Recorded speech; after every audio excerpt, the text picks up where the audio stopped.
This audiobook was created using text-to-speech software. While we aim for perfect pronunciation and clarity, you might notice occasional discrepancies with pacing and pronunciation. We are continually improving to provide the best listening experience. If you notice any major issues, please comment on the video or email me using the details provided in the description below. If you enjoyed this audiobook and want to support more projects like this, please consider becoming a Patreon member. Patrons receive special access to exclusive audiobooks, early access to new releases, and the ability to listen to the MP3 audiobook versions. You can find the link to our Patreon page in the description below. Thank you for choosing this audiobook. Enjoy the story. Chapter 1. Blast from the Past. Nancy, you're drenched.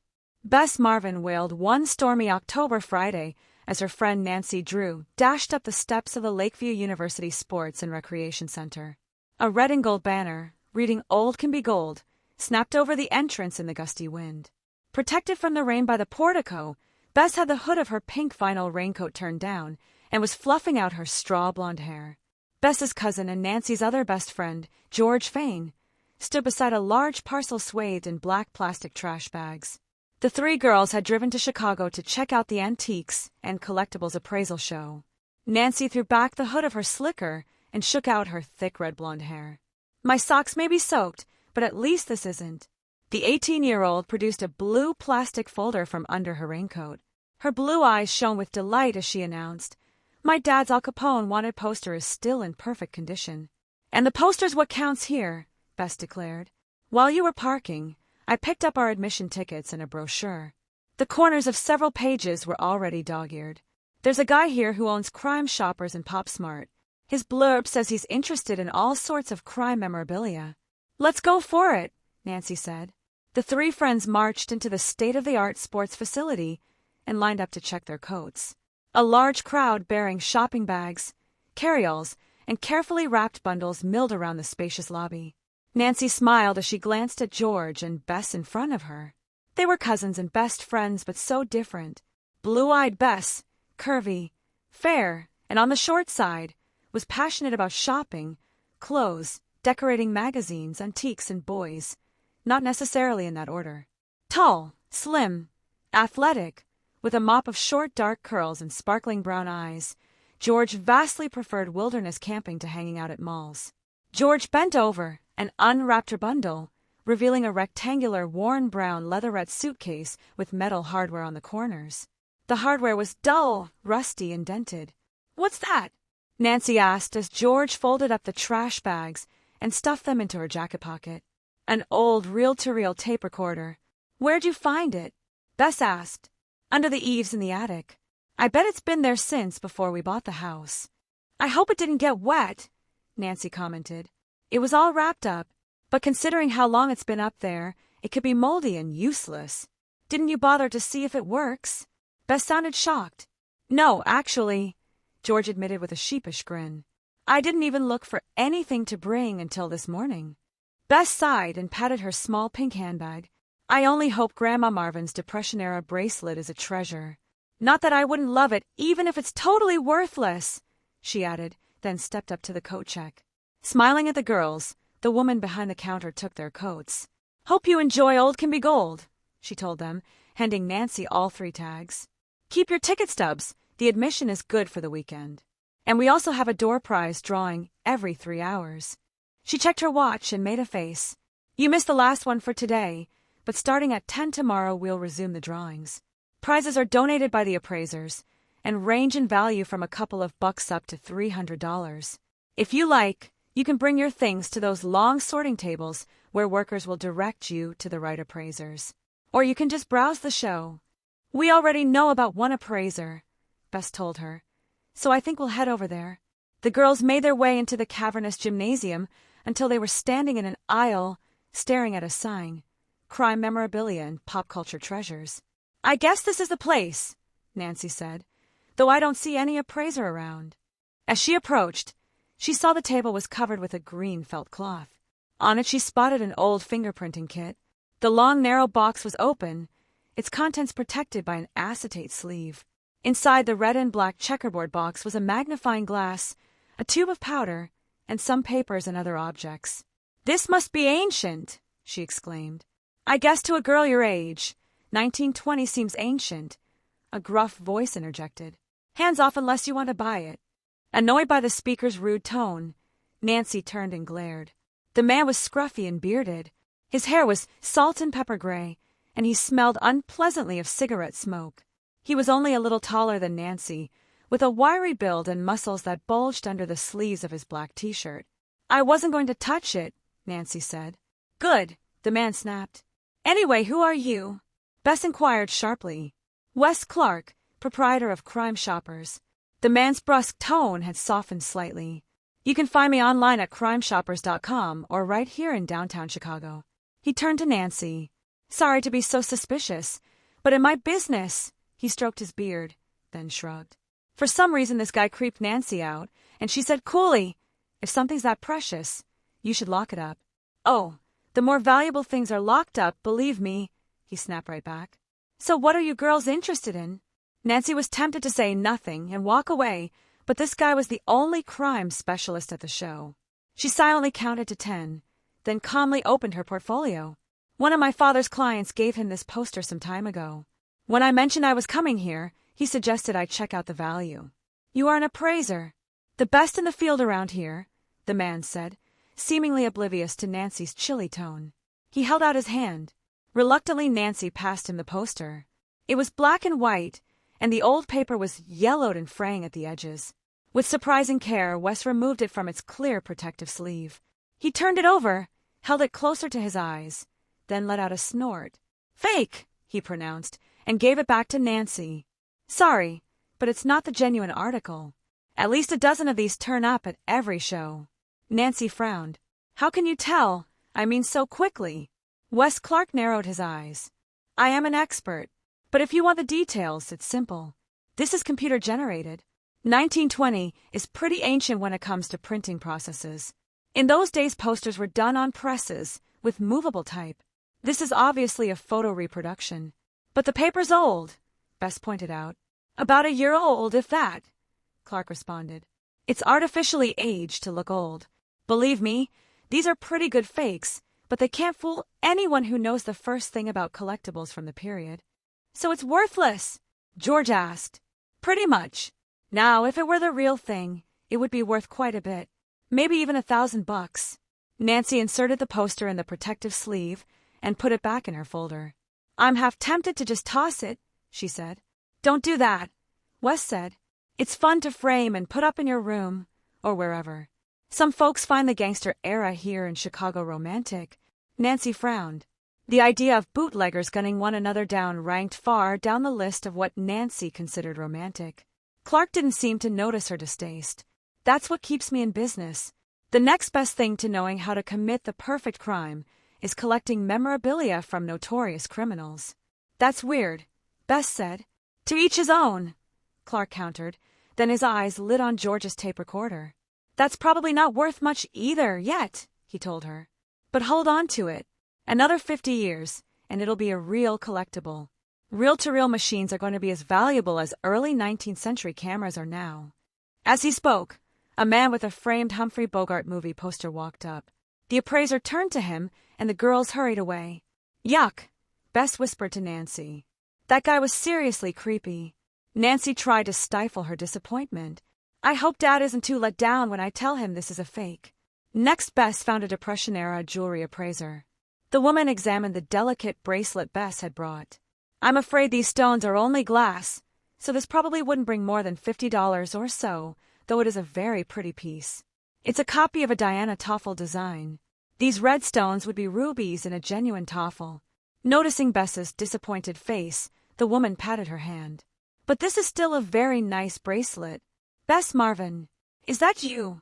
Bess turned to her left, where a slender girl with chin-length, silky auburn hair was smiling at her. Lisa! Bess gasped. Lisa Peroni, what are you doing here? Bess reached out and hugged her friend, then noticed Lisa's red old can be gold t-shirt. You work for these people? I'm interning for them for the year. It's part of my work-study job here at Lakeview because the Arts and Antiques program includes learning appraisal work. It must be fun, Bess said enviously, then turned quickly to Nancy and George. This is Lisa Peroni. She worked in that antique clothing store, threads and shreds. Right before I started college, Lisa said, offering her hand to Nancy and George. Bess introduced her friends. You're not here just for the day? Lisa asked. It's a long trip to have to go back tonight. We're staying at a dorm. There was a deal for people who came to the show, Nancy told Lisa. You've got to stay with me, Lisa said firmly. You have space for all 3 of us? George asked. I have space for 10 of you. Lisa giggled. I'm living at my aunt and uncle's condo. I saved loads of money, which means I don't have to drop out of school. I remember you said that money was tight, Bess commiserated. But I've landed on my feet big time, Lisa said. The apartment is a real palace on Lakeshore Drive. There are 3 bedrooms, 3 baths. Besides, if you guys stay with me, I can show you around a bit. You're sure it'll be okay with your aunt and uncle? Bess asked. Lisa dismissed Bess's objections with a wave of her hand. Even if they were here, they wouldn't care. But they're in Malaysia until early next year. I'm apartment sitting, actually. Anyway, tonight there's a really cool party. You guys have to come. Far be it from me to pass up a party, Bess said. I'm game, George said eagerly. Me too. Nancy grinned. Just the prospect of staying at a comfortable condo rather than in a dorm went a long way toward lifting her spirits. Then it's a deal. There's plenty of parking inside the building. Lisa looked at George's tape recorder. Hey, is that an old tape recorder? George nodded. There's a guy who specializes in old appliances. He'd have a good idea what something like this is worth. Probably not much, George said. Lisa shrugged.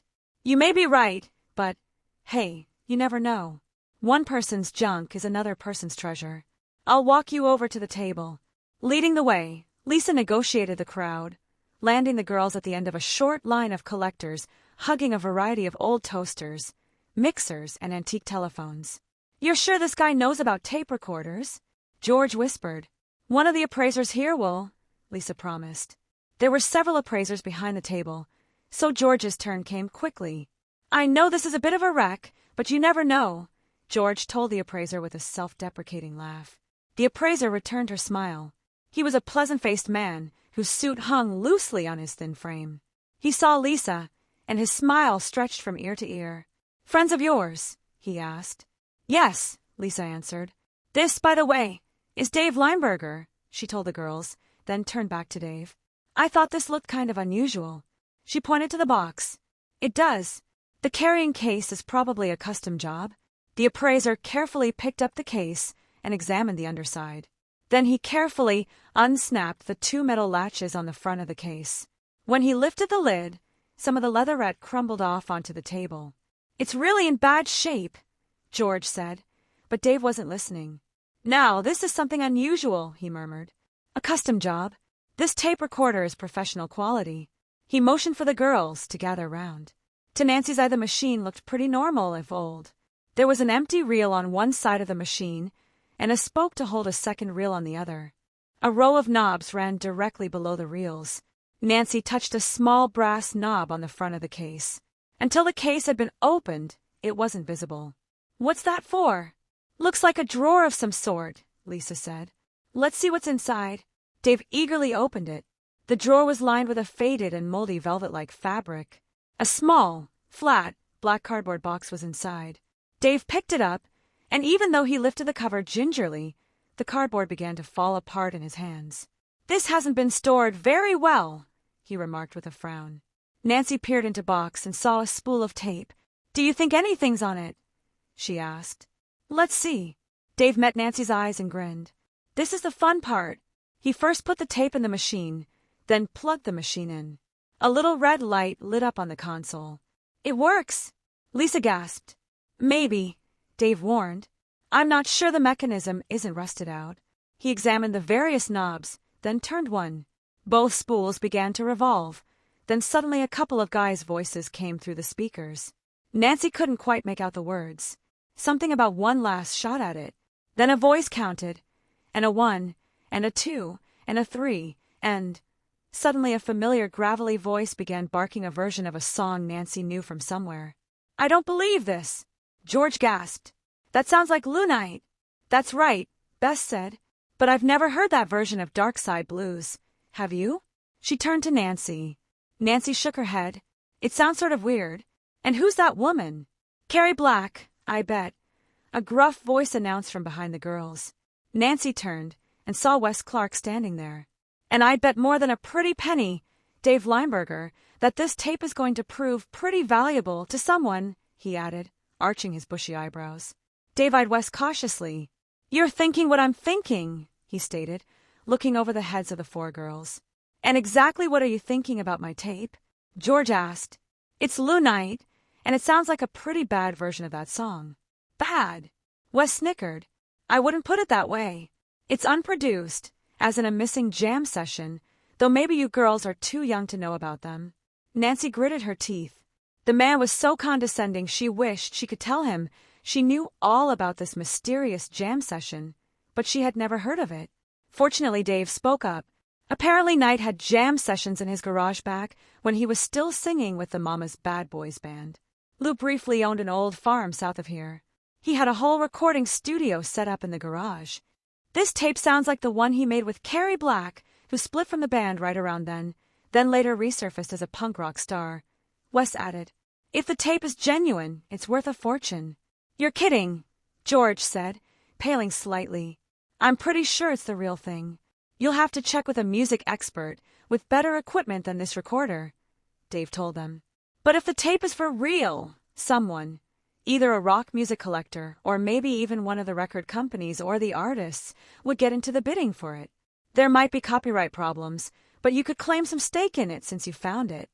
And how much do you think it's worth? George asked weakly. Thousands of dollars, Wes declared, eyeing the tape greedily. Chapter 2. Oldies but goodies. Thousands of dollars? Bess shrieked. Not so loud, Lisa cautioned. Nancy frowned. Do you have a security problem? I didn't say that, Lisa corrected sharply. The crowd looks nice, Wes said. But you never know who's casing the joint. Oh, Wes, it's not that bad. Dave laughed and turned off the tape. You make old can be gold sound like a thief's paradise. Wes shrugged. Yeah, well, better safe than sorry when you've got something that could be stolen easily. He eyeballed the tape longingly, then lifted his shoulders and dropped them. Well, let me know if it comes on the market. He pulled a card out of his wallet and handed it to George. Meanwhile, I've got to get back to my table. My relief guy will be champing at the bit for his dinner. As Nancy watched Wes Clark amble off, someone else caught her eye and she asked, Why is that guy over there photographing the recorder? A tall 20-something guy was stationed across the aisle, peering directly at Dave's table through the viewfinder of a 35mm camera. He was dressed in a black turtleneck sweater and black jeans, and would have been a standout in any crowd.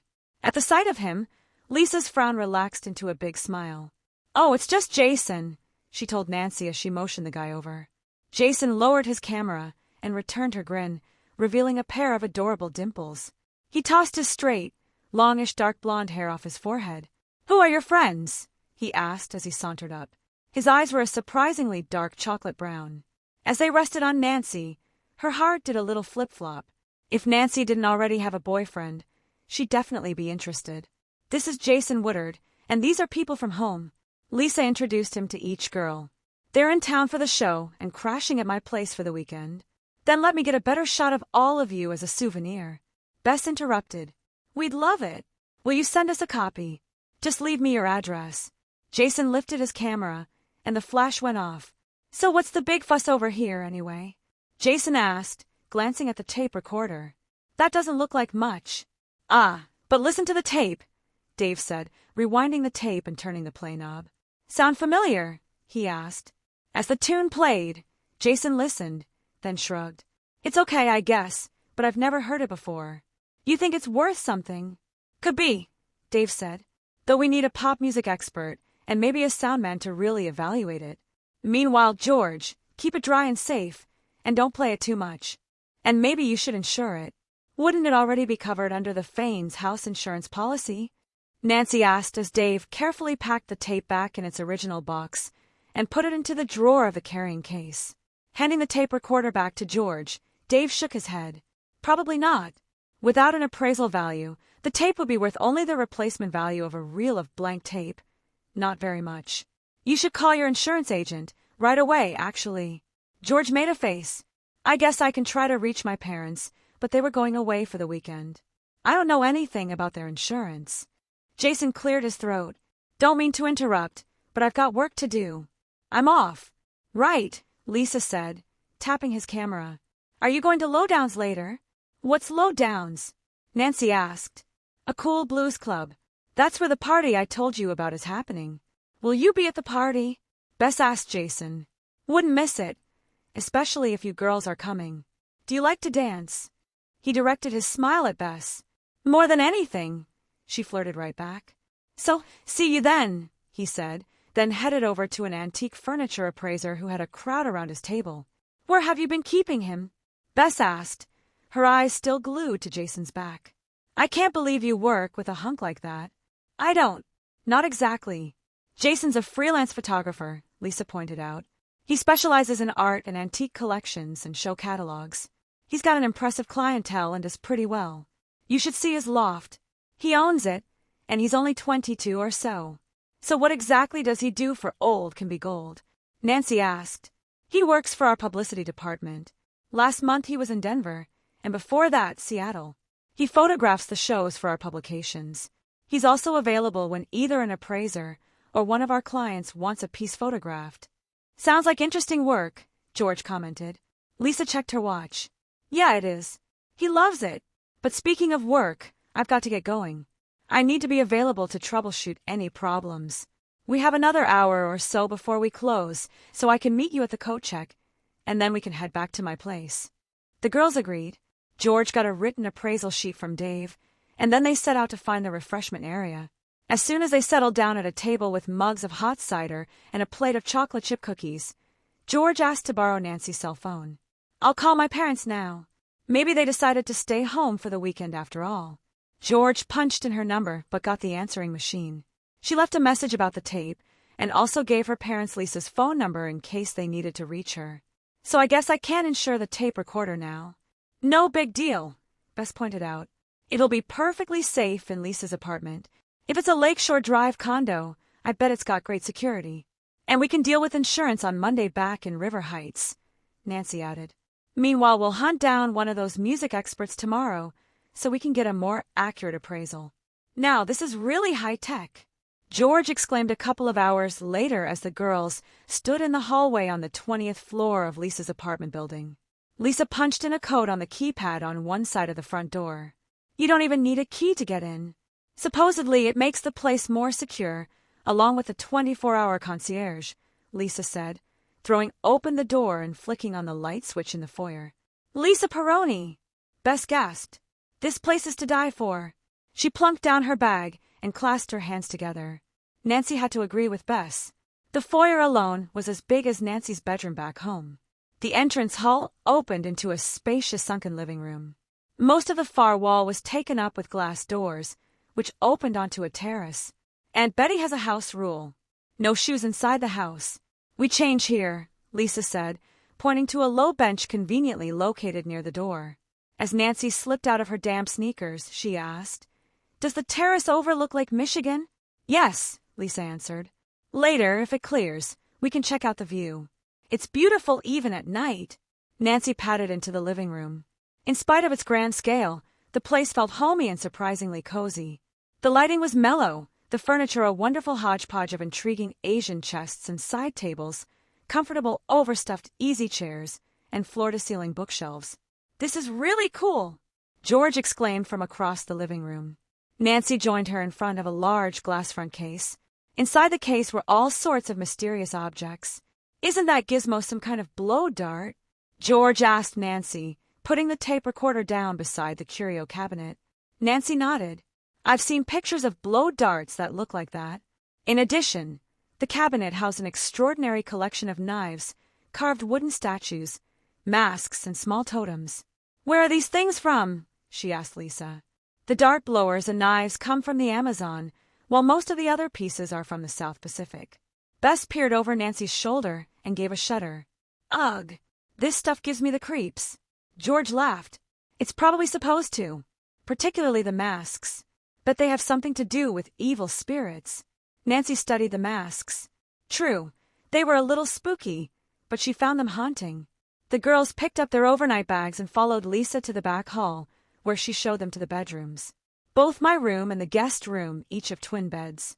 She opened the door to the guest room and showed George and Nancy in. You guys can share this room, and Bess can sleep in my room, if that's okay with you. I sort of don't like using the master bedroom. Each room has its own bath. Feel free to shower. If you need anything, let me know.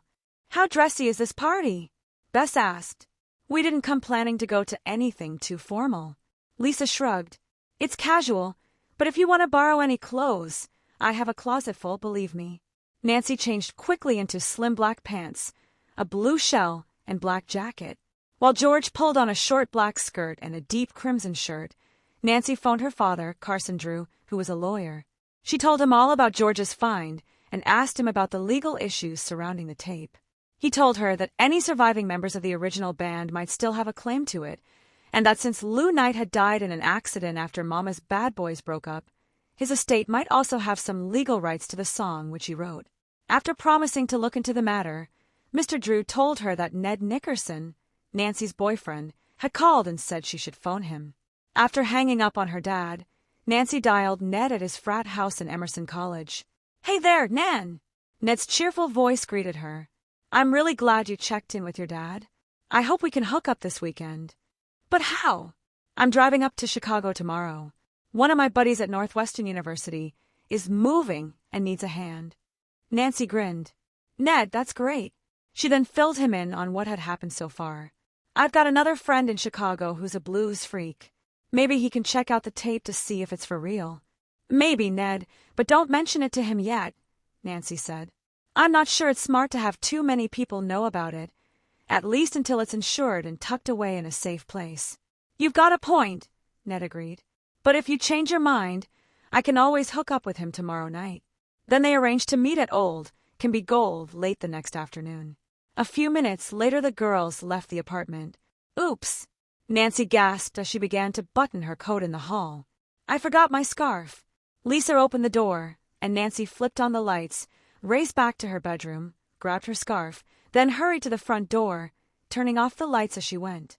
Low Downs, one of Chicago's premier blues clubs, had been closed to the public for the evening, so Old Can Be Gold could host a private party for its most important dealers, appraisers, and collectors. At the buffet, Nancy and Bess nibbled on a slice of Chicago deep dish pizza and took in the room. Nancy saw that Lisa was right. This crowd was on the young side. The atmosphere was lively, and a DJ cranked out music while a live band set up on a small elevated stage. Lisa joined Nancy and Bess. I hope you're okay, she said, smoothing her sleeveless cashmere sweater over her short black skirt. The dancing should be good, and then the live music later will be really out of sight. I'm going to have to mix and be nice to the VIPs here. Lisa wrinkled her nose. That's the hard part of this job. She nodded toward a slim 40-something man with thinning blonde hair, small wire-rimmed glasses, and a well-trimmed mustache. That's Eddie Landowski. He's my boss. Is he the Old Can Be Gold manager? Bess asked. Lisa laughed. More like Old Can Be Gold is his brainchild. Nancy studied Eddie Landowski. His eyes darted here and there nervously. Why did he seem so uptight at a party? Before she could ask, Lisa was off. Look, there he is. Bess gripped Nancy's arm and made her turn around. At the bar. Nancy obediently followed the direction of Bess's gaze. Sure enough, Jason Woodard was pouring himself a glass of wine. He was wearing the same black turtleneck and black pants he had worn that afternoon. Tonight, however, he didn't have his camera. Nancy wondered why. A party seemed a perfect place to shoot publicity photos. Let's go over and talk to him. I doubt he'll remember us, Nancy warned. I'm not the sort of person who's easy to forget, Bess said blithely. That's true, Nancy conceded, especially the way Bess looked in the black pleather pants and a pale gold metallic top that she'd borrowed from Lisa. Nancy followed Bess through the crowd as the DJ began a set of Latin dance music. As dancers took to the floor, Nancy's view of Jason was momentarily obscured. When the crowd parted, she saw he wasn't alone. He had one hand on the shoulder of a pretty girl with long black hair and big dark eyes. She was about Bess's height, very slim and petite. Bess sighed as Jason steered the girl away from the bar and ducked behind a curtain near the small stage, pulling the girl after him. Bess sighed again and started to turn away. Nancy patted her shoulder. Hey, There are plenty of other great-looking guys at this party, Bess. But they aren't Jason, she grumbled, glancing back at the curtain. Nancy rolled her eyes, then watched in surprise as the girl dashed out from behind the curtain. Her face was flushed, and she looked flustered. The girl elbowed her way through the dancers, her eyes blazing, her lips pursed. "What a creep!" she grumbled to herself as she passed Nancy. Nancy stared after her. What had Jason done? She wondered, then decided it wasn't her business. Jason was making his way quickly across the dance floor. He looked angry, or annoyed or disgusted. Nancy couldn't quite tell which. Bess didn't seem to notice. She planted herself directly in his path. "Hi!" Bess greeted him brightly. "Want to dance?"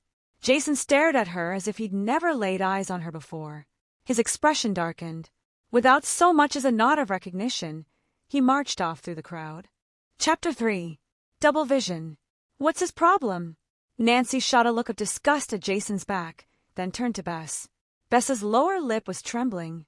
The guy had practically reduced Bess to tears. "Hey, he's just a primo jerk." Nancy patted Bess's shoulder. Bess heaved a deep sigh, then forced a smile. "Right. Shows you looks can be deceiving. When am I ever going to learn? He had me fooled, too," Nancy was quick to point out. "He seemed so sweet this afternoon. Whatever had happened between him and that girl had put him in a bad mood. Not that that excused him for being so mean to Bess." "What a two-faced skunk!" Bess gasped, grabbing Nancy's arm. Nancy followed Bess's gaze. Jason was directly across the floor, talking animatedly to Eddie Landowski and a well-dressed older man. Jason shook the older man's hand, his face all smiles. Bess snorted. "I guess lowly souls like us don't count." Nancy shrugged. Privately disappointed, she told Bess, "Jason's probably just working the crowd for contacts, and we shouldn't let him stop us from having a good time." Just then the next song blasted out of the speakers. "I feel like dancing." "Come on." Nancy began to tug Bess toward the dance floor. Bess hung back. "Sorry, Nan. I'm not in the mood. I'm going back to the buffet to drown my sorrows in one of those dips." While Bess worked her way back to the lavish buffet, Nancy decided to look for George. She skirted the dance floor and pressed herself against the wall. She found herself standing next to the girl Jason had been with. "Hi," Nancy said. The young woman turned her dark eyes on Nancy and frowned lightly. "Do I know you?" Nancy shook her head. "No. I'm here with Lisa Peroni. My friends and I are staying with her for the weekend." "You work with Lisa?" The young woman nodded. Nancy realized that whatever blow-up she'd had with Jason, she was over it, or had at least calmed down. "She's our new intern. Very nice and smart, too," she said, then smiled. "Oh, by the way, I'm Inez." Nancy introduced herself and checked Inez's name tag. Her last name was Rivera. "So what's your job?" "I'm a publicist." "Oh." Hadn't Lisa mentioned that Jason was hired by the publicity department? Maybe his fight with Inez was business-related and not a romantic blow-up. Curious, Nancy asked casually. "So you know Jason from work?"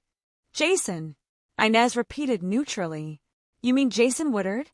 "Yes, the photographer," Nancy answered. "Sure. I know Jason," Inez said with a shrug. "What about him?" Nancy was taken aback. Inez was acting as if nothing had happened between them.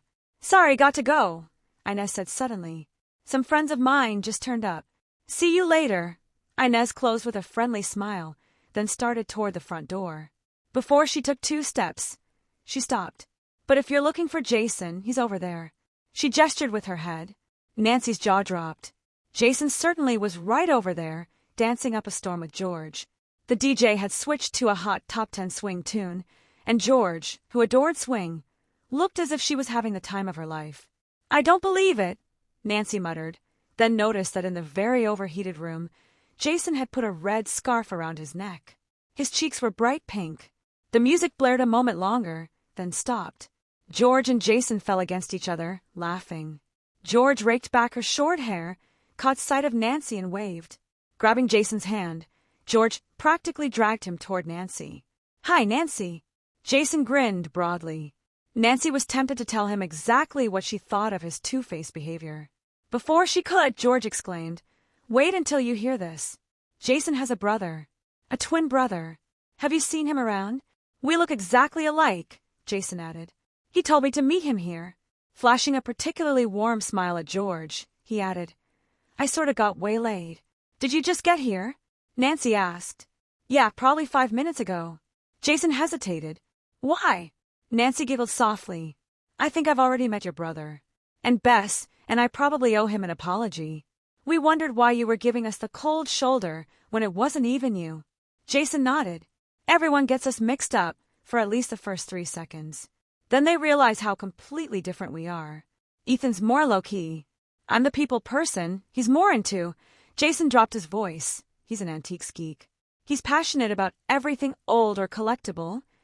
Heirloom quilts, Civil War swords, tribal art, pop star memorabilia. Jason seemed about to say more but cut himself off. See for yourself, he added. Nancy saw Jason's double approaching. This time his face wreathed in smiles. The brothers, both dressed in black, were identical. The only clue that they were different men was Jason's red scarf, and the fact that his face was still a bit pink from dancing. Looking directly at Nancy, Jason's twin said, Hi, I heard you're one of the girls who discovered that Lou Knight tape.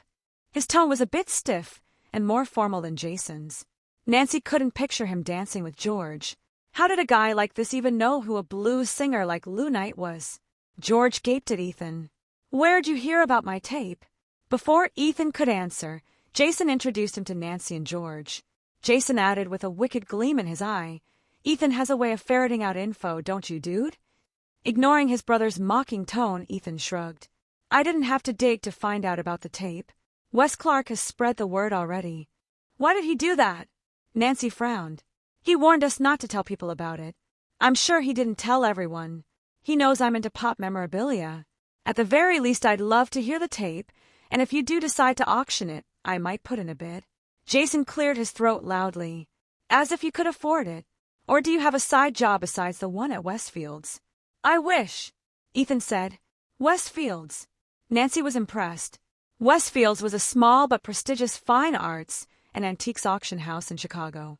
She'd heard quite a bit about it over the years from her father's wealthy clients. Westfield's had a reputation for honesty and fair dealing. You work for them? Nancy's opinion of Ethan went up a notch or two. Ethan puffed up a little. Yes, he admitted.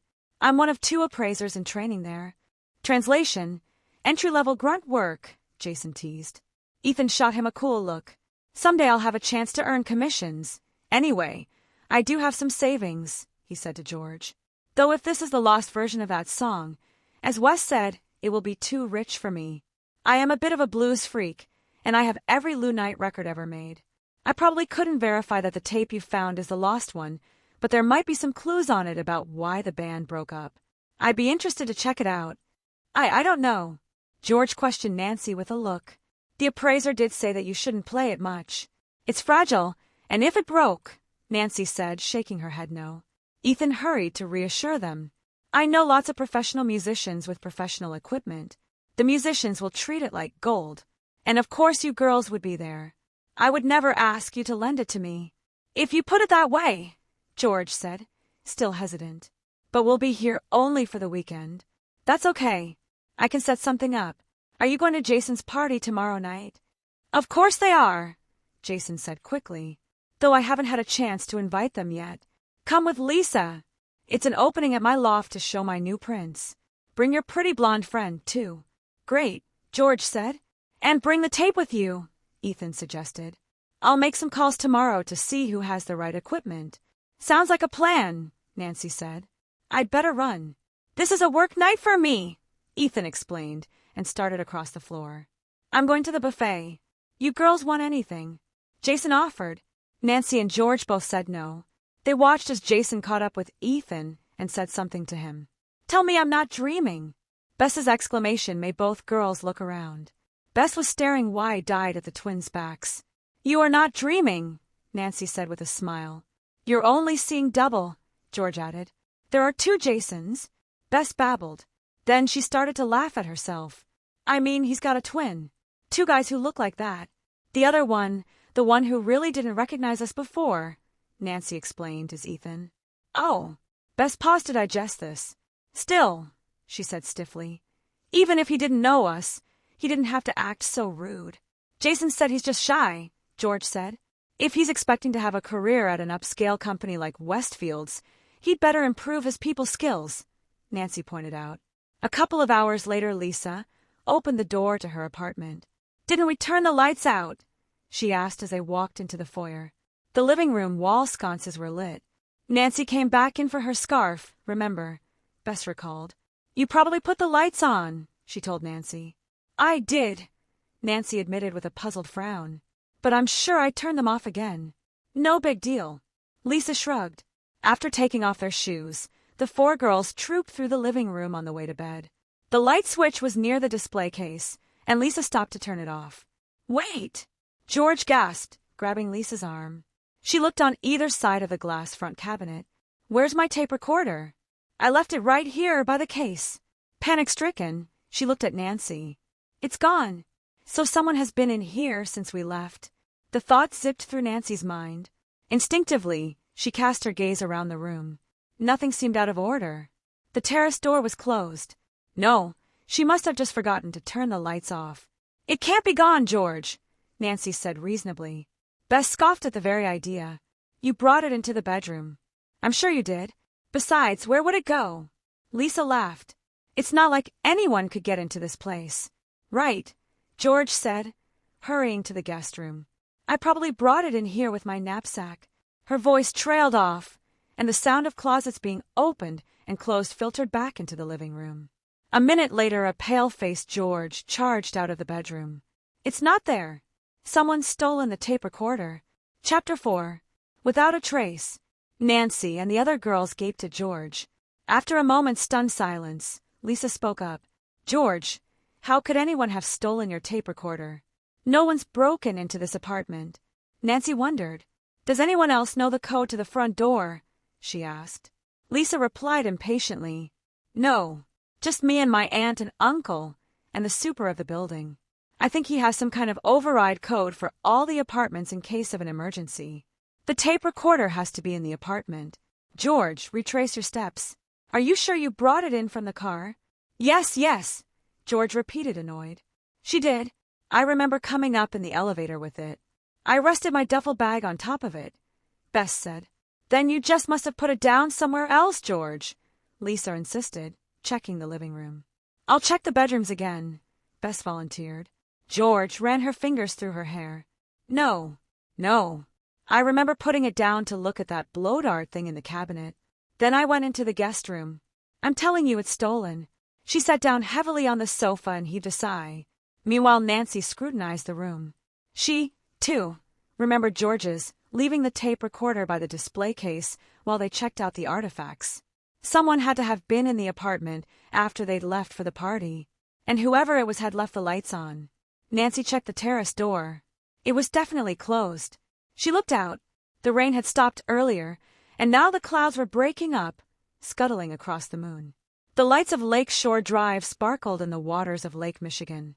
Nancy wrenched her eyes away from the view and noticed a small puddle of water on the floor by the terrace door. It wasn't much, and it could have blown in under the bottom of the door during the storm. She touched the door handle. To her surprise, even though a key was in the keyhole, the door slid right open. "Lisa, don't you keep this locked?" "Why bother? We're on the 20th floor." Just then Bess came back into the living room, her expression grim. "George is right. The case has just vanished." Bess sat down next to George, putting a hand on her cousin's shoulder. Nancy opened the terrace door wider, and a cool breeze streamed in. She queried Lisa. "Okay if I go out here?" "Sure," Lisa said glumly. "I just can't believe someone stole that tape recorder, George. I feel terrible, and I don't know what to do." "Call the police for one thing," Nancy suggested, going back to the foyer and grabbing her flats. She went back into the living room and put them on. "I'm taking a look around out here." Nancy ventured onto the terrace, sidestepping the puddles. She looked up and decided that no one could drop down from the terrace above without a rope or some kind of climbing gear. Then she noticed that Lisa's terrace directly joined the one next door. A waist-high metal divider separated them. "Who lives next door?" Nancy called to Lisa. "No one, though I think some people may have rented it for a photo shoot." "Think it's okay if I peek in the window?" Nancy asked. "Why not? As I said, it's empty." Nancy climbed over the low, wrought iron divider and peered through the door. She tried the handle. The door was locked. Inside, the apartment was dark, though light from Lakeshore Drive reflected off some metal-shaded lamps. Nancy was also able to make out the vague outlines of a sofa, but that was about all. Back inside Lisa's apartment, Nancy said, "As you said, it's empty and locked. Whoever broke in here came via the terrace or had the code. Is anything else missing?" Bess asked. "As far as I can tell, no," Lisa said. "This is totally weird," Nancy mused, looking at the case. "No one even knows if George's tape is real. And not many people knew I had it here," George reminded her. "You can't be sure. If Wes has already told Ethan, who knows how many other people he blabbed to," Bess pointed out. "Let alone how many people at the show overheard both the appraiser's comments and the tape itself," Nancy reminded them. "We have to call the police," she said to Lisa. "Even if we never find the tape, we'll need a police report in order to file an insurance claim." Lisa headed for the kitchen. "I'll phone them now." As Lisa left the room, George said, "Amazing. This morning I thought that tape recorder was a throwaway. Now I'm all worried and upset about losing it." "And you should be," Bess commiserated. "Trash turns out to be treasure." "Something doesn't make sense to me," Nancy commented, half to herself. "A thief should have walked out with at least some of the artifacts in that case. I'd better remind Lisa to tell the police about this collection." She hurried toward the kitchen but stopped at the door. Lisa had her back to Nancy and was speaking softly into the phone. "I'm telling you, they brought that tape recorder here with the tape. Now they've discovered it's missing. What should I do?" Nancy backed out of the kitchen. Who was Lisa talking to? Certainly not the police. Whoever was on the other end of the line already knew something about the tape recorder. Then Lisa hung up the phone and made another call. "Hello," she said. "I need the police. There's been a burglary." Nancy walked into the kitchen when Lisa finished. "I called 911. They put me on hold and said to come to the precinct in the morning to file a report," Lisa said. "I guess burgling an old tape recorder doesn't rank very high on their list of serious crimes." "In a way they're right," Nancy conceded as George and Bess wandered into the kitchen. "I'm too upset to sleep," Lisa said. "Anyone else want some hot chocolate?" "Yes," the three other girls chimed at once. After making the cocoa, Lisa sat down at the kitchen table and propped her chin in her hands. "This is beyond a bummer, and it isn't the first time this has happened." Nancy was startled. "You've been burgled here before?" No, nothing like that. Believe me, Betty and Nick wouldn't keep the collection here if this building wasn't really secure, at least until now. I'd better email them to let them know what happened, in case they want to move their stuff somewhere safe." "So then what's happened before?" Bess asked. "This is really secret. I mean, the police know about it, but we're trying to keep it out of the press. Objects that have been appraised at old can be gold sites around the country have been stolen. No one's been able to pinpoint any connection between the types of things taken or any of the appraisers at the sites, except that every object stolen was very valuable, say, worth more than $10,000, or generally of museum quality, or once in a while just highly collectible, like George's tape. It's a real mystery." Chuckling, Bess turned to Nancy. "I don't mean to laugh, but Nancy, you've done it again.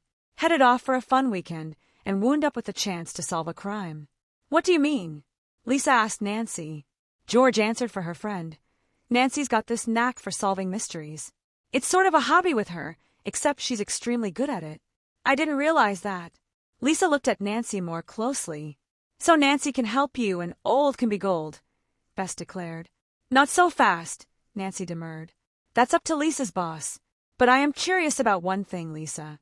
If you knew about these crimes, why didn't you tell us to lock up the tape?" Chapter 5. The Truth Will Out. "Yeah, how come?" George chimed in. "Back at the show you told us there was nothing to worry about." Lisa colored slightly. "Hey, how was I supposed to know this place would be burgled tonight? The security here is excellent, or else my aunt and uncle wouldn't keep their collection in the house." Nancy felt annoyed. "You still should have warned us that there have been problems related to the appraisal show." "I couldn't."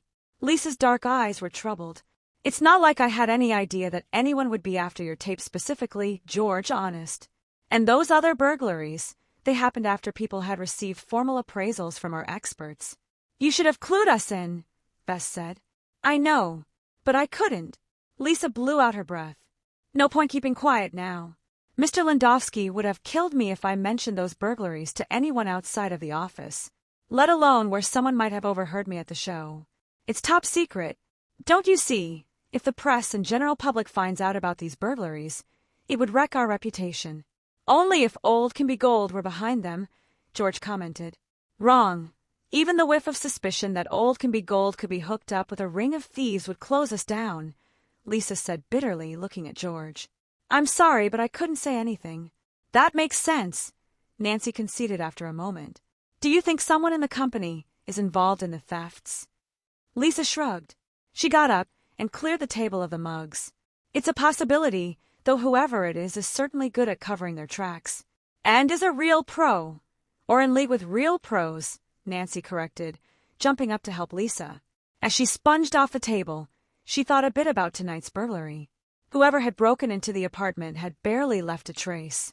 The building was so secure, with a 24-hour concierge and secret codes to unlock die doors, that it would take not just skill but some big-time planning to break in. But who would have had time to plan to steal the tape? Nancy tried to focus on possibilities, but she was just too tired. Bess seemed to read her mind. I don't know about you guys, but it's past 2 a.m. and I'm wiped. I'm turning in. Me too, George said, getting up and pushing in her chair. Let's face it, the tape and the recorder are gone. We probably won't find them again, and I just have to live with it. Besides, maybe they weren't worth much after all, she concluded, forcing a smile. That may be true, Nancy said, fighting back a yawn. But even if someone made off with a perfectly worthless old tape and recorder, they did break in here. That's a problem. And one you can deal with tomorrow, Nancy Drew, Bess said, putting her hands on Nancy's shoulders and marching her through the foyer. Everything will look different in the morning. Wait, Nancy, Lisa hurried after them. What Bess said about you being good at solving mysteries, I was thinking, if Mr. Lindowski is willing, you might be the perfect solution to our problem. You could investigate the burglaries for Old Can Be Gold, and no one has to know you're doing it, except him, Bess and George, and me. That's true. I certainly could keep a low profile. So then it's okay if I ask him tomorrow? Your office is open Saturday? Bess asked, surprised. Lisa made a face. Usually, at least mornings. But with the show in town, the whole staff is working overtime, both in the office and at the Lakeview U gym. Then we'll go over together after we file a report on the burglary at the police station, Nancy said. Lisa brightened. I'm sure once the boss meets you, he'll be glad to have your help. And George, she added, you had better come to the police station with us, since it was your property. Right, George agreed. But I don't think we want to mob your boss at the office. No problem, Bess spoke up. After we finish with the police, George and I can go back to Old Can Be Gold to scope out the scene there. Maybe we'll overhear something about the tape. Word sure seems to travel fast with those appraisers. Take Jason's brother knowing all about your even having a tape, George. Oh, Ethan knew about it? Lisa frowned, then shrugged. Why am I surprised? The antiques and collectibles scene is a small world, and word spreads faster than fire. Bess has a point. We can all meet up for lunch when Nancy and I get back from the Old Can Be Gold office. Though it was primarily a traveling antiques appraisal show, Old Can Be Gold was headquartered in downtown Chicago. The next morning, when Nancy walked into the office suite, located on the 15th floor of a Deco-era high-rise, she was impressed by the art on the walls and the Giacometti statue on a pedestal in the reception area. Lisa led the way past the receptionist and, after dumping her bag and jacket in her cubicle, headed directly for her boss's office. The door was open. Lisa crossed her fingers and mouthed, "Wish me luck," to Nancy, then knocked on the doorframe. "Mr. Lindowski, may I come in?" Lisa asked from the doorway of the large Comer office. "Of course. Did that tape recorder ever show up?" he asked, then spotted Nancy and frowned, casting a quizzical look at Lisa. Before proceeding farther into the room, Lisa waited for Nancy to come in before closing the door. Nancy looked around. Windows lining 2 walls revealed a brilliant blue sky. Dark wooden bookcases held elegantly bound books, and a tall grandfather clock in a mahogany case stood in dignified grandeur to one side of the vintage desk. Mr. Lindowski was seated in a leather chair behind the desk. Its wooden surface was uncluttered and gleamed with the patina of age. Lisa cleared her throat, then gave her boss a small, nervous smile. "I'd like you to meet my friend Nancy Drew. She was at the house last night when I called you. It was her friend George's tape recorder that was stolen. Mr. Landowski's frown deepened, but Lisa plunged ahead. I told her all about the other burglaries. Lisa, you swore not to mention them to anybody outside of this office, the man said in a shocked voice. She explained all that, Nancy said, hurrying to defend the other girl. You see, Lisa knows I have a knack for solving mysteries. She thought I might be of help to you, and old can be gold, if you want to use me. Mr. Landowski eyed Nancy skeptically. He folded his arms across his chest and rocked back in his leather desk chair. Why should you be able to find out more than the police, who have been looking into these burglaries? And why should I trust you? Nancy stood taller. Because I'm honest. My father's Carson Drew. He's a lawyer. Sometimes I help with investigations involving his cases. You can check with him. Often I can find out things that the police can't. Mr. Landowski studied Nancy from behind his wire-rimmed glasses. That's probably true, he admitted after a moment. Steepling his fingers, he asked, How much has Lisa told you? Nancy turned to Lisa. Only that the burglaries keep happening after objects have been appraised at your shows. And usually after we've left town, he added. Though of course we've brought the police in, as have the victims of the burglaries, but we have asked them to keep a very low profile. Some insurance investigators have also been snooping around, trying to ferret out the bad guys, but so far, he lifted his shoulders in a shrug, all trails seem to peter out. Have they been concentrating on your staff? Nancy asked. Of course, though I'm sure it's not someone on staff, or not on my permanent staff. We do very thorough background checks, he said. Nancy considered that, and made a mental note to learn more about how Old Can Be Gold operated. Maybe so, but being exposed to all these valuables and the kind of money collectors are willing to pay, even on the black market, can change people. Mr. Landowski arched his eyebrows. You're young but pretty smart. I can see that. Okay, why don't you get on the case? But I'd prefer that no one outside of the office staff know that you're involved. Bess and George will have to know, too, Lisa said. They're here with Nancy, and it's George whose tape went missing. Then that can't be helped, Mr. Landowski said, not looking too happy about Bess and George. But it's important we don't panic the clientele at the show. He promised to provide Nancy with anything she needed for her investigation, including access to records, data banks, and so forth. Inez Rivera can help you there. Just let her know you're looking into the other burglaries, without mentioning last night's. After all, we don't absolutely know that it's connected to the others. It could be random, but probably not, Nancy thought. The grandfather clock chimed past the hour. Mr. Landowski kept a fountain pen lying on his desk, then stood up. I've got to get over to Lakeview now to see how the show is going. I'll see you there soon, he told Lisa as he gathered his things and went to the closet. And good luck, Nancy, he said, putting on his overcoat.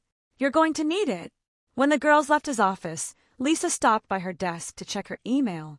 Nancy decided to take the opportunity to look around.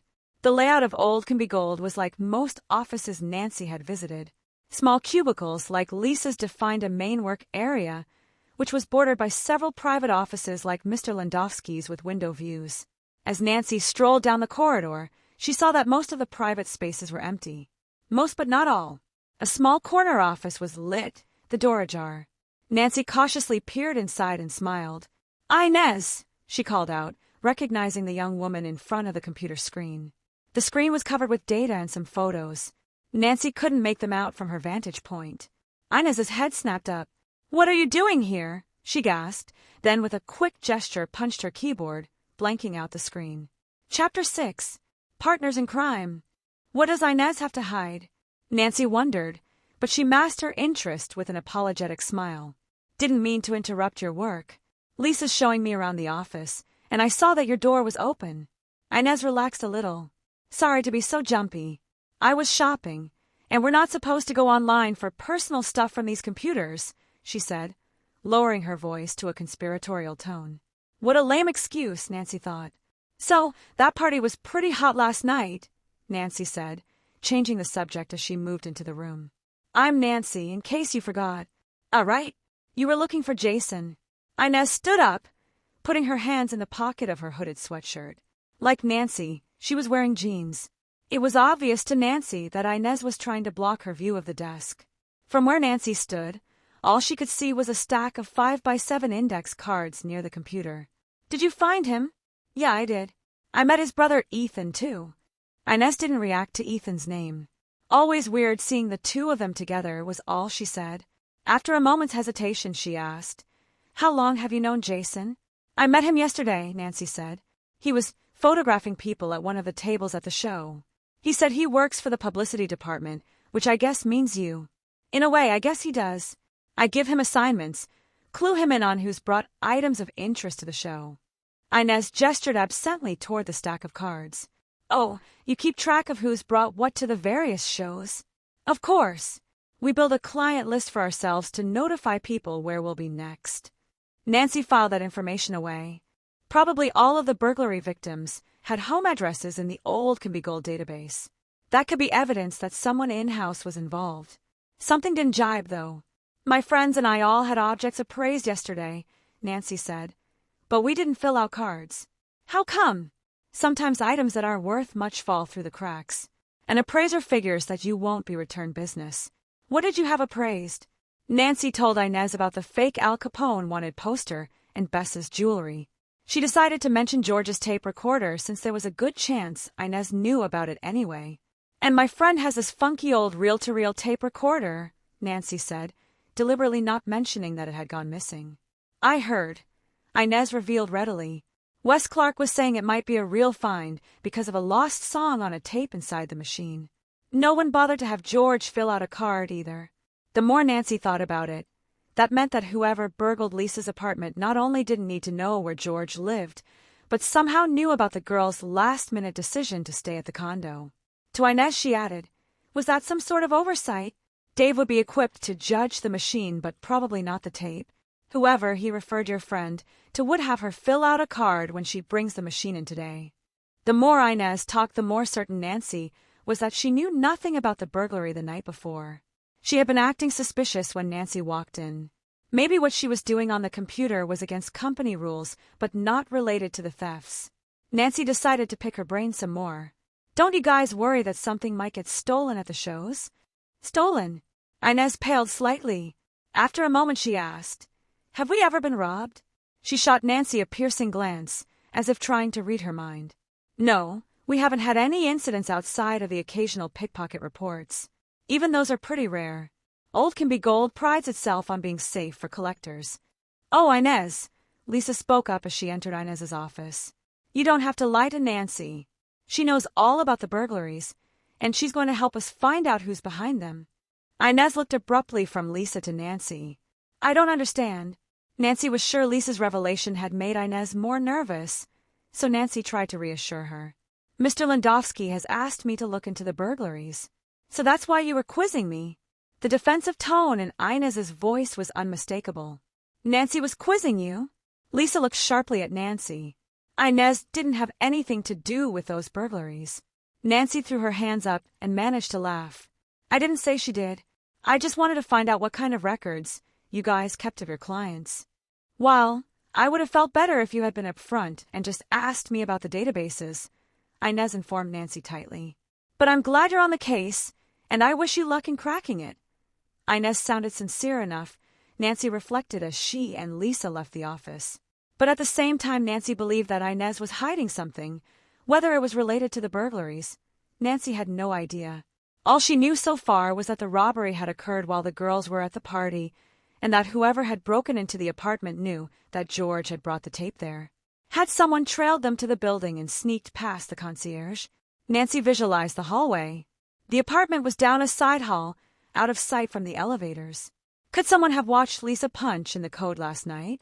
Nancy couldn't imagine how the girls would have missed someone in the hall. Nancy made a mental note to find out if there were other ways to steal a keypad code. Once inside, the thief could have locked the door behind him or her and left by the terrace, and then what? As she drove to the university, Nancy reminded herself she should check the terrace again by daylight somehow in the morning rush she had forgotten. An agile cat burglar could manage a getaway scaling up the terraces to the roof. The scenario was improbable but couldn't be ruled out. Still, Nancy's experience had taught her that the simpler a theory, the more likely it was right. Nancy wondered if Lisa should be put on her list of suspects. Lisa could have given someone her apartment code, or lied about someone else's already having it. Nancy hated suspecting Lisa, but she had to be checked out. Who else knew where they were staying? Nancy tried to recall who had been hanging around the appraisal table. Dave Lineberger, of course. Then there was that weird Wes Clark. Why had he even bothered following them to the table? Nancy wondered as she exited the highway. Wes had said the recorder was probably worth less than peanuts. Then there was Jason, but Nancy dismissed him quickly. He hadn't even recognized the band. Suddenly, she realized that Lisa hadn't said a word during the whole trip. "Is everything okay?" Nancy asked, shooting a quick glance across the front seat of the Mustang. Lisa bit her lip, then blurted, "No. No, it's not. I can't believe you made Inez feel like a criminal.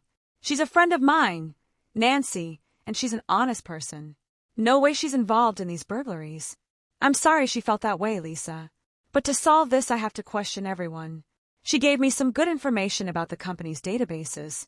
Whoever robbed those clients' houses must have had access to the old Can Be Gold records. If it makes you feel better, I'm pretty sure she didn't know anything about George's missing tape." Lisa looked at Nancy hard. "You thought she had something to do with that, too? That's crazy. Besides, she was at the party with us." Then, before Nancy could frame a response, Lisa grumbled, "Next thing you'll tell me is that I'm a suspect, too." Chapter 7. Not So Candid Camera. "Lisa, I never said you were a suspect." Nancy cried, truly dismayed. Could the girl read minds or what? Sure, she couldn't rule Lisa out, but Lisa wasn't high on Nancy's suspect list. "No, you didn't," Lisa admitted. Pushing her hair off her face, she regarded Nancy with a hurt look. "But it sort of makes me uncomfortable knowing you're investigating. Everyone at Old Can Be Gold.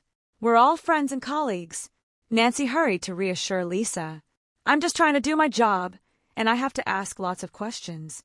Sometimes," Nancy added gently, "that makes people uncomfortable." Embarrassed, Lisa laughed. "I guess so. Criminal investigations are pretty new to me." When she reached the university, Nancy parked in the area at the back of the gym cordoned off for Old Can Be Gold employees. The rear of the building was equipped with freight loading docks. A corrugated metal gate was up, revealing the cargo area. As they climbed out of the car, the wind scuttled leaves across storm puddles from the day before. "Is this where they bring the larger pieces into the show?" Nancy asked. "Exactly," Lisa replied. "We can go in this way, with my employee pass." The two girls jogged up the short flight of concrete steps leading to the loading dock. Large wooden crates, sturdy moving boxes, and some intriguing-looking trunks with Old Can Be Gold lettering on the sides were haphazardly stashed around the area. Lisa made her way through the forest of containers and stopped at the security desk. The guard scrutinized Lisa's ID, then let her in. "At least security on the back end of the show is pretty tight," Nancy thought. "I can see why nothing goes missing from the shows themselves," Nancy said as Lisa led the way through a large room that was functioning as a warehouse. "Tell me," Nancy asked as they headed into a hall, "have any of the burgled items been large, like pieces of furniture or paintings?" "I honestly don't know the details of the burglaries, though I did overhear about the latest one. In Seattle, a woman's collection of Art Deco jewelry went missing. That's pretty portable." When Nancy and Lisa reached the main appraisal area, they were greeted by the pleasant but loud hubbub of the crowd. "Mr. Lindowski wants me to work behind one of those large triage tables by the entrance, so I'll leave you now," Lisa said. "When did you say Ned was coming around?" "Ned!" Nancy exclaimed. "In all the commotion, I practically forgot we're meeting here later. Probably not until 4 or so, depending on how his friend's move goes. I told him to look for us at the food court." "Sounds good to me," Lisa said. "But wait for me, in case I get tied up." As she left, Lisa called over her shoulder. "And don't forget, Ned's welcome to come to Jason's party." A few minutes later, Nancy found George on the edge of a small crowd, looking with interest at a pair of infant-sized moccasins. An appraiser was talking about the unusual beadwork. Midway through the little lecture, George caught Nancy's eye and motioned Nancy aside. "Those were beautiful," Nancy remarked as they moved out of earshot. "Did you guys turn anything up? And where's Bess?" George chuckled. "Bess is in love. She latched onto Jason Wooder the minute she spotted him. To find Bess, look for Jason. But as for turning up any clues regarding my missing tape recorder," George made a thumbs-down sign. "I canvassed this whole place. There aren't many pop culture people at this show. They all seem to know all about the tape, thanks to that creepo Wes Clark. Did they know about the robbery? Nancy asked. George shook her head vigorously. Didn't seem that way. They seem to know only that a tape exists. One music specialist told a client that he heard that a valuable 70s blues/rock tape was about to come on the market, and he sent the client over to Wes. So then I kind of snooped at a table behind Wes's. Sure enough, Wes was bragging about how he could put his hands on a really rare Mama's Bad Boys tape for a price. Nancy grew thoughtful. I can't say I like Wes, George, but that's not proof he knows that the tape was stolen or where it is now. He'll probably make you an offer as soon as he hears you've had it appraised. But just in case he doesn't know about the burglary and is involved, I'll feel him out now. Nancy turned to go, but George stopped her. Look, Nan, there's Bess. Bess was posing jauntily beside an antique cigar store wooden Indian while Jason snapped her picture. As soon as the shutter clicked, Bess waved Nancy over.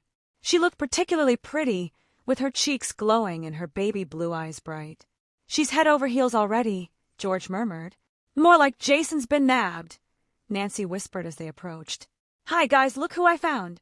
Bess hooked her arm through Jason's. He patted her hand, then extricated himself and went to talk to a heavy-set mustached man. If you want, I can send you a picture of your statue after the show closes, Jason said as he handed the man his card. Are you sure you can't have it here tomorrow? The man asked, wistfully looking at the wooden statue. I do have a buyer in mind, and he might pick it up at my house on Monday. I'd like to have the photo in hand before I sell the piece. It's been in my family for several generations. Jason made a face. I won't have time to process this roll by the time you leave, but if you give me your home address and phone number, I'll overnight it to you on Monday. You'll have it Tuesday first thing. It's a deal. The man wrote Jason a check to cover the cost of the photo, then gave him a card with his address. I should get a picture, too. Bess pouted prettily. Jason laughed and hooked her hand back through his arm. It's a deal. I'll leave it with Lisa. She's in touch with you guys, right? And she told me she's going back to River Heights next weekend. When Jason didn't ask for Bess's address, her face momentarily registered disappointment. George, sorry to hear about your missing tape, Jason said abruptly. How did you find out about? George started to say, then shot a scathing glance at Bess, who just smiled back. Come off it, guys, she said. You can't be worried about Jason. Since he makes the rounds of all the appraisers, he might hear gossip and help us. I had no idea you were a detective, Jason said, carefully appraising Nancy. So Landowski is going to let you work for him? Nancy sighed, then returned Jason's smile. I guess he is. Good, Jason said. New blood will help get to the bottom of all those burglaries. The cops sure have hit a dead end. You know about the burglaries. I mean, besides last night's. Nancy was surprised. Jason was not a staff employee of Old Can Be Gold. Jason rolled his eyes. Of course I know. It's supposed to be top secret, but word gets around. Anyway, good luck. He wished Nancy as his name was called over the PA system. See you tonight. Don't forget the party. As soon as Jason had left, George turned on Bess. How could you, Bess? No one's supposed to know Nancy's on this case, and we definitely were keeping last night's burglary under wraps. Come off it, George. It's no big deal, Bess protested. It's not like Jason's a suspect or anything. You can't rule him out, George fumed. Bess giggled. Of course you can. He was at the party with us last night during the break-in. So was Lisa, Nancy said. I haven't ruled her out either. Bess just gaped at Nancy. You're kidding, right? Nancy shook her head. I'm not. At this point, anyone with access to that apartment or to company records is a suspect. Bess glared at Nancy. Lisa is a friend of mine, and you have no right to accuse her. Lowering her voice to just above a whisper, Nancy explained, I'm not accusing her of anything, but she could have set up the thieves, though why I'm not sure. Bess blew out her breath. Money, she said reluctantly. Remember Lisa mentioned what a break it was that her aunt and uncle let her live in their condo this year? Last night she told me that she almost had to drop out of school this year. Her dad was laid off, and now her parents don't have to pay rent, at least for this semester. So the tape recorder could be tempting, Nancy mused. George didn't look convinced. I think she was genuinely surprised that it was stolen, Nancy. And she had no way of knowing George was bringing it to the show. Did she even have time to contact anyone and tell them it would be in her apartment last night? Bess asked, sounding hopeful. That's been bothering me, too, Nancy admitted, though Lisa hadn't been with them between when George's tape recorder was appraised and when they all left together for the condo. Also, Nancy recalled, she had lost track of Lisa at the party. Obviously, she couldn't have left the party, but she could have made a call, either yesterday afternoon or last night, to an accomplice or accomplices. Nancy, there you are, a man's voice called out. Nancy turned to see Eddie Landowski plunging through the crowd toward her. His thin face was creased with worry. When he reached her side, he said in an urgent, soft voice, "We need to talk now. Alone." While George steered Bess toward a display of porcelain figurines, Mr. Landowski took Nancy aside. "It's happened again, this time in Denver," he bleated woefully. "A priceless Tiffany lamp is missing." Chapter 8. A Thief in the House. "Someone is targeting our clients," Mr. Landowski exclaimed, clearly distraught. "We can't keep this under wraps much longer. Once word gets out, Old Can Be Gold will be dead in the water." "Did the police give you any details?" Nancy asked, trying to divert his attention away from publicity problems. Landowski nodded. "Yes, but they told me the report they just faxed to the office showed nothing unusual, except that this time there was a good deal of vandalism to the owner's house." He frowned. "Could that mean this is a different gang of thieves?" Nancy couldn't be sure, but she doubted it. Checking out the police report might help, so she asked if she could see it. Landowski agreed readily. "I have to make a couple of calls, though, quench the fires, so to speak," he told her. "One more quick question," Nancy said as he started back toward his small temporary office. "Do you know anyone who might want Old Can Be Gold to go out of business? We've assumed the thieves are only interested in stealing high-ticket items. Another motive might be to hurt your organization." Mr. Landowski looked startled. "No one that I can think of, but I suppose it could be a motive." "Not the most likely one," Nancy mused as Mr. Landowski left, but something to keep in mind. What bothered Nancy was the timing of the theft of George's tape recorder. Why had it happened during the show and not after the show had left town, and after George had brought it back home? Was this burglary just a coincidence and not connected to the others? And without Lisa's help, how could anyone have gotten into that apartment? Then a thought struck Nancy. She hadn't talked either to the concierge or the superintendent of the building. Nancy checked her watch. It was too late to drive all the way back to the condo and return in time to meet Ned. There was enough time, though, to pay another visit to Wes Clark. "What was that all about?" George asked, intercepting her en route. "Was there another burglary?" Bess piped up. "That's what I just heard," Lisa added, joining them. "Word's out among the staff. It's a real bummer. That couple with the lamp back in Denver were nice folks, too. You go on the road with the company?" This was news to Nancy. Lisa nodded. "Yes. This semester, as I told you, is all work-study. I don't have any formal coursework here, though I have to write a couple of papers on my experiences. I travel to most of the cities. Let's see." She paused to think, then ticked off the cities on her fingers.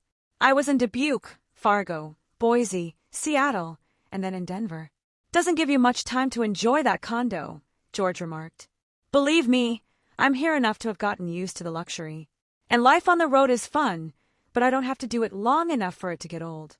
Now, take Jason. He says he gets tired of the travel." "Jason travels with the show, too?" Bess asked. "Sure.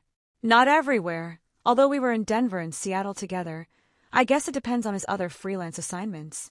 I suspect that for all his Playboy image, Jason's a bit of a homebody. His hobby seems to be decorating his loft. It's appeared in City Home Design." Bess's eyes widened. "Are you serious?"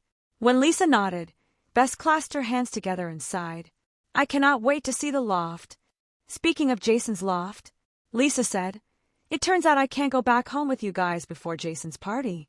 She dug in her bag, pulled out an invitation, and handed it to Nancy.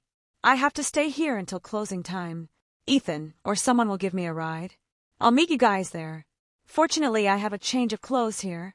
"But we need to change," Nancy pointed out, wanting the opportunity to check out the condo, the staff, and the apartment next door. "Can we go back without you?" "Sure," Lisa said. "I'll have to give you the code after I swore I'd never give it to anyone. For the record, this is a first." She jotted the numbers on a piece of paper and handed it to Nancy. "I'll tear it up once we're inside," Nancy promised lightly, safely tucking the paper into her purse. See you later. Lisa waved goodbye. I'm starved, Bess complained. We missed lunch. Can we eat while we wait for Ned? I'm sort of famished, too, George admitted. Nancy was hungry, but she wanted to talk to Wes Clark before leaving the show. She also needed to find Ethan to learn about 70s pop culture collectors. With luck, she might also be able to psych out his relationship with Inez. The young woman's suspicious behavior at the office had sent up a red flag. Was Inez's little scene with Ethan the night before about something personal, or was it connected to the missing tape and the burglaries? You guys head over to the food court, Nancy told Bess and George. If Ned turns up early, tell him I'll join you in 10 or 15 minutes. Nancy checked her watch, then took off for Crime Shoppers. As Nancy approached Crime Shoppers, she saw Jason, camera in hand, meandering down the aisle behind Wes's table. Jason caught her eye, winked, and mouthed, "See you at the party." Nancy grinned back and continued toward Crime Shoppers, where Wes was huddled next to another man, a collector or potential customer, Nancy figured. Gesturing animatedly as he talked, Wes had his customer spellbound. Nancy slowed her pace and quickly reconnoitered the area. At the table next to Wes S., a small crowd was bunched up close to an appraiser who was carefully examining the bottom of a blue and white Chinese vase. Positioning herself behind one of the onlookers and out of Wes's line of sight, Nancy strained to overhear his conversation. The general din in the room drowned out all but a few words. Nancy caught something about could be highly collectible and a record producer. But before she could hear more, the woman in front of her moved, and Nancy found herself directly in front of Wes. "Oh, hi," he said, startled to see her. He quickly shoved something under his counter. Before he did, Nancy saw the object was a thin, square cardboard box, the kind that could hold a reel-to-reel tape. He slapped his customer's shoulder. "Come back later," he told the man. "I might know more then." Meanwhile, Wes put his finger to his lips. The man nodded. "Right. I know the rules, Wes." The man checked his watch and frowned. "I have to leave now. How about I come back tomorrow?" Fine, Wes said, giving a meaningful glance at the shelf beneath the table. "I'll be here." As the man strolled away, Wes directed his attention back to Nancy. "So," he said, rubbing his hands together, "you did come back." He looked past Nancy into the crowd. "Where are your friends?" Nancy gave a casual shrug. "The food court at the moment." "What did your friend find out about her tape?" Wes asked. "Nothing yet," Nancy said, dying to see what was in the box Wes had stashed under his table. "Actually, I was going to ask you what you came up with." "What do you mean?" Nancy detected a defensive note in Wes's voice. With a sweet smile, she lifted a finger and made a playfully scolding gesture. "You certainly have spread the word that such a tape exists. By now I figured you would have checked out its worth." "What makes you say that I spread the word?" Wes's expression shifted. There was definitely a gleam of respect in his small hazel eyes now. Nancy felt as if she were his opponent in some kind of game, except Nancy wasn't sure what the game was about. Was Wes daring her to come right out and accuse him? Was Wes involved with the ring of thieves targeting old Can Be Gold's clients? Or was he still just trying to ferret out information about the tape's value? Nancy continued to play dumb about the robbery. "Last night at Lowdown's, Ethan said you told him all about the tape." "All that I knew then," Wes corrected her. "And that was—" Wes frowned. For a minute he appeared genuinely puzzled. He finally gave a small shrug. "Nothing more than we knew about it yesterday, how it could possibly be a recording of Lou Knight's last song." Nancy regarded Wes carefully. "Come off it, Wes," she said, adopting a playful tone. "You told us yesterday to keep quiet about the tape, not to publicize its existence until we were sure what it was. Then you go and tell Ethan, and who knows who else." Wes shook his head. "Sure, I mentioned it to a collector or two, and then to a couple of guys in the music biz, who frankly said they'd give their right arms for it. But there was no harm in that. Your friend will probably be talking to some of the same guys today, if she hasn't already." "Wait." Wes narrowed his eyes. "She's already gotten a firm appraisal and is looking for bidders, isn't she?" Before Nancy could respond, some kind of ruckus erupted behind her, the crowd pressed around her, and she was bumped from behind, nearly careening into Wes's arms. "Hey, watch it!" Someone yelled at the table behind them. Nancy and Wes both turned in protest. "What's going on?" Wes shouted. I don't know, the appraiser at the next table replied. I almost dropped this vase, and it's very valuable, she added. It's getting too crowded in here. The woman carefully handed the vase back to its owner. I don't believe this. Wes's bellow made Nancy jump. What happened? She asked. I've just been robbed, he roared, his hand closing on Nancy's wrist like a vice. Chapter 9. Nancy nabbed. Let go of me, Nancy demanded, wriggling free of Wes Clark's grasp. Wes ignored Nancy's protest. He pointed at the shelf behind Nancy. Look, it's gone. Did you see anyone lurking around here? No, I didn't. She peered at his display shelf. At first, she didn't notice anything out of place. What's missing? The fingerprinting kit you were looking at yesterday, he said, a funny expression crossing his face. He narrowed his eyes at Nancy, then shook his head. I had my back turned, Wes grumbled. But you were facing the shelf. Did you see anything? No, I didn't, Nancy replied. But are you sure you had the kit out today? Wes rolled his eyes. Of course I'm sure. Then he muttered. Whoever pilfered the kit purposely caused a disturbance in the crowd. Then, when our backs were turned, stole it. Well, I'd better go get security. Do you want me to watch the table until you get back? Nancy volunteered. She wanted a chance to look under the table to check the box. Wes had been so quick to hide. No. Wes brushed her off. My friend Derek is used to covering for me. He motioned toward a nearby table where a tall, gray-haired man was sorting vintage comic books. Could you mind the shop a minute? I've just been robbed and want to find security. Sure, Derek said. That's a first at one of these shows, he commented. Guess there's a first time for everything, Wes said sourly. Do you want me to come with you? Nancy asked. You said you didn't see anything, so there's no point. But where will you be in case security wants to talk to you? I'm heading to the food court to meet up with friends, but I might stop at Westfield's first, Nancy told him. Now, Nancy thought she would never get a chance to get a close-up look at that box, not unless she came back after hours or early tomorrow. Nancy, right? Nancy looked up into the chocolatey brown eyes of one of the Woodard twins, but which one? Then she noticed that he wasn't carrying a camera. Ethan! You're good! Ethan beamed. Most people can't figure us out so fast. You seem to be a very figuring-out sort of person. You're kidding, right? Hadn't Jason told his brother that Nancy was investigating the burglaries? About what? About my being Ethan. No, I am Ethan. What was the giveaway? He asked, seemingly oblivious to Nancy's mocking tone.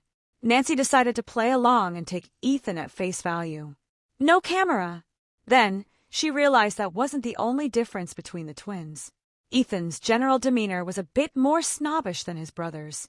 So are we still on for tonight? Sure, at Jason's party. That too. But I meant about listening to your friend's tape afterward. My musician friend has recording equipment at a club not far from Jason's digs. Nancy couldn't believe her ears. Had Jason really kept quiet and not even told his own brother? Or was Ethan playing dumb? I can't wait to hear it, he said enthusiastically. I mentioned it to a couple of rock historians, and they said that it could be worth a pretty bundle. Nancy stared at Ethan. His enthusiasm set off alarms in her mind. If Ethan was involved in the theft, that might explain why last night's burglary didn't match the others. Still, since Ethan had been at the party, he needed a partner in crime, someone with the know-how to break into Lisa's apartment. What about Inez? Was there any chance Inez and Ethan's blowout was related to the robbery? Maybe both Inez and Ethan were involved. Before Nancy could mention it, the gymnasium speakers crackled to life. It's now time for the second door prize drawing of the day. The holder of ticket number 23928 is the lucky winner. A woman behind Nancy shrieked, I won! I won! A cheer went up from the vicinity of the winner. Then Jason's voice rose above the general din. Step back, everyone. Let me get the lucky lady's photo. Jason backed right into Nancy, knocking her carryall out of her hand. Everything spilled out. Whoops! Sorry. Oh, it's you, Nancy. Jason apologized. Let me help you pick up your stuff. Take your picture, Nancy said, waving him off. This is no big deal. Look! I knew it all along. That girl's a shoplifter. Wes's voice accused as someone gripped the back of Nancy's arm and yanked her to her feet. She found herself looking into the stern face of a security guard. Beside the guard, Wes stood glaring at Nancy. Wrenching his eyes from her face, Wes bent down and picked up Nancy's notebook, a blueprint scarf, her car keys, and one last item, a familiar red and black box. Nancy instantly recognized it as Wes's missing fingerprinting kit. Chapter 10. Pretty as a picture. Stunned, Nancy couldn't find her voice. She stared at the fingerprinting kit in disbelief. How had it landed in her bag? Nancy had no time to figure that out just then. She faced the guard squarely and declared, "Look, there's some kind of mistake here." "I'd say so, a pretty big one," Wes sneered. "Yours." "You'd better come with me, quietly," the security guard urged Nancy. "We don't want to make a scene, do we?" Nancy could have laughed out loud. Wes had shouted his accusations loudly enough to be heard clear out to the parking lot.